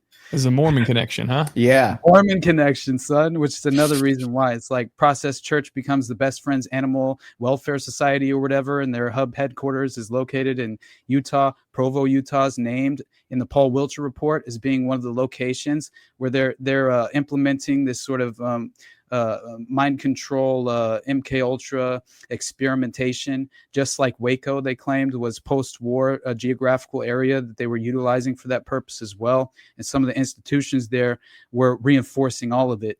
And so it just goes to show there are strategic geographical hubs domestically all through the U.S. where they're facilitating these covert clandestine operational methods on a daily basis. And some shit is going down in Utah. Utah is a strange place. Arizona as well, where Charlie Kirk is. All right, listen. Exactly. I got to get out of here, Austin. Okay. You got to plug. You guys. I love you guys, brother. I can't thank you enough. You guys already know, man. I admire you guys, and I honestly, I would love to come to Bro Grove again too, because yes, 100%. We're looking at like February, March, and you're more than invited. And then when he comes here, we have him in studio. Yes. Yeah, I love that, guys. So yeah, everybody just go check out the Underclass podcast. If you have the financial means and anything I've ever done resonates with you, then please, by all means, I'm more than grateful, and I can't thank each and every one of you enough for even showing up and listening to my content. So I have nothing but love and respect for you two. And every time we get the chance to have a conversation, I feel ultimately blessed. And I again, man, this gives me hope and inspiration moving forward. So it's at all times feeling like I'm insulated from kind of the even the emotional reaction from a lot of this, because I feel like I have individuals like yourselves that I can rely on as keeping me somewhat, as far as like grounded in the moment and having that sort of life preserver in terms of ideologically in place to where I don't have to feel like I'm so alone as much as I have in the past. So I'll tell you what though, Austin, because of people like you and people like Top, I have lulled myself into thinking that we were further along in our understanding of things than we really are. He's new here. I just I stopped talking to, I've been doing it for a while. I stopped talking to regular people and I said, surely they've caught up. Austin, I'm done. Are you having fun? No, are you having fun? Oh, am I having fun? Man, honestly, I think I am. I'm trying to develop a better relationship with how I internalize things, because William Ramsey is not having fun. Oh, he's not. He's not having fun. He was the only one that we asked who was like, fun. I fucking love William, dude. The fuck what do you mean fun? Like, all right. Did you not listen to anything I just told you? Right. Dude, that is so funny. But yeah, I get why he would feel that way, just as far as the global death cult is concerned. But I think we need to always remind ourselves what matters most, and that's relationships like this. And again, like I had mentioned before, I'm so grateful for the relationship with my wife. And again, it's like, just remind yourself how beautiful your life truly is, because Amen. Honestly, stop focusing on all the darkness. You need to prioritize focusing on the light, at least to pull yourself out of that sort of demoralization that I think is by design. So I love you guys for real, man. Honestly. Thank you. Love you, brother. I'm glad you're still having fun. If you ever tell us no, we're going to have an intervention. Yeah, we're flying out to California. Yeah, that's it. Yeah. All right, guys. Another great episode. We will catch you probably tomorrow. Whenever this I think airs. Tomorrow we're having Aim and Rat in Subliminal Messenger. It doesn't matter. This stuff airs all out of whack anyway. Matter anyway. So by the time you hear it, who knows? Maybe we've been raptured. Obey and comply. Goodbye. The greatest hypnotist on planet Earth is a oblong box in the corner of the room. It is constantly telling us what to believe is real. You can persuade people that what they see with their eyes is what there is to see. You can't. Because they'll laugh in the face of an explanation that portrays the bigger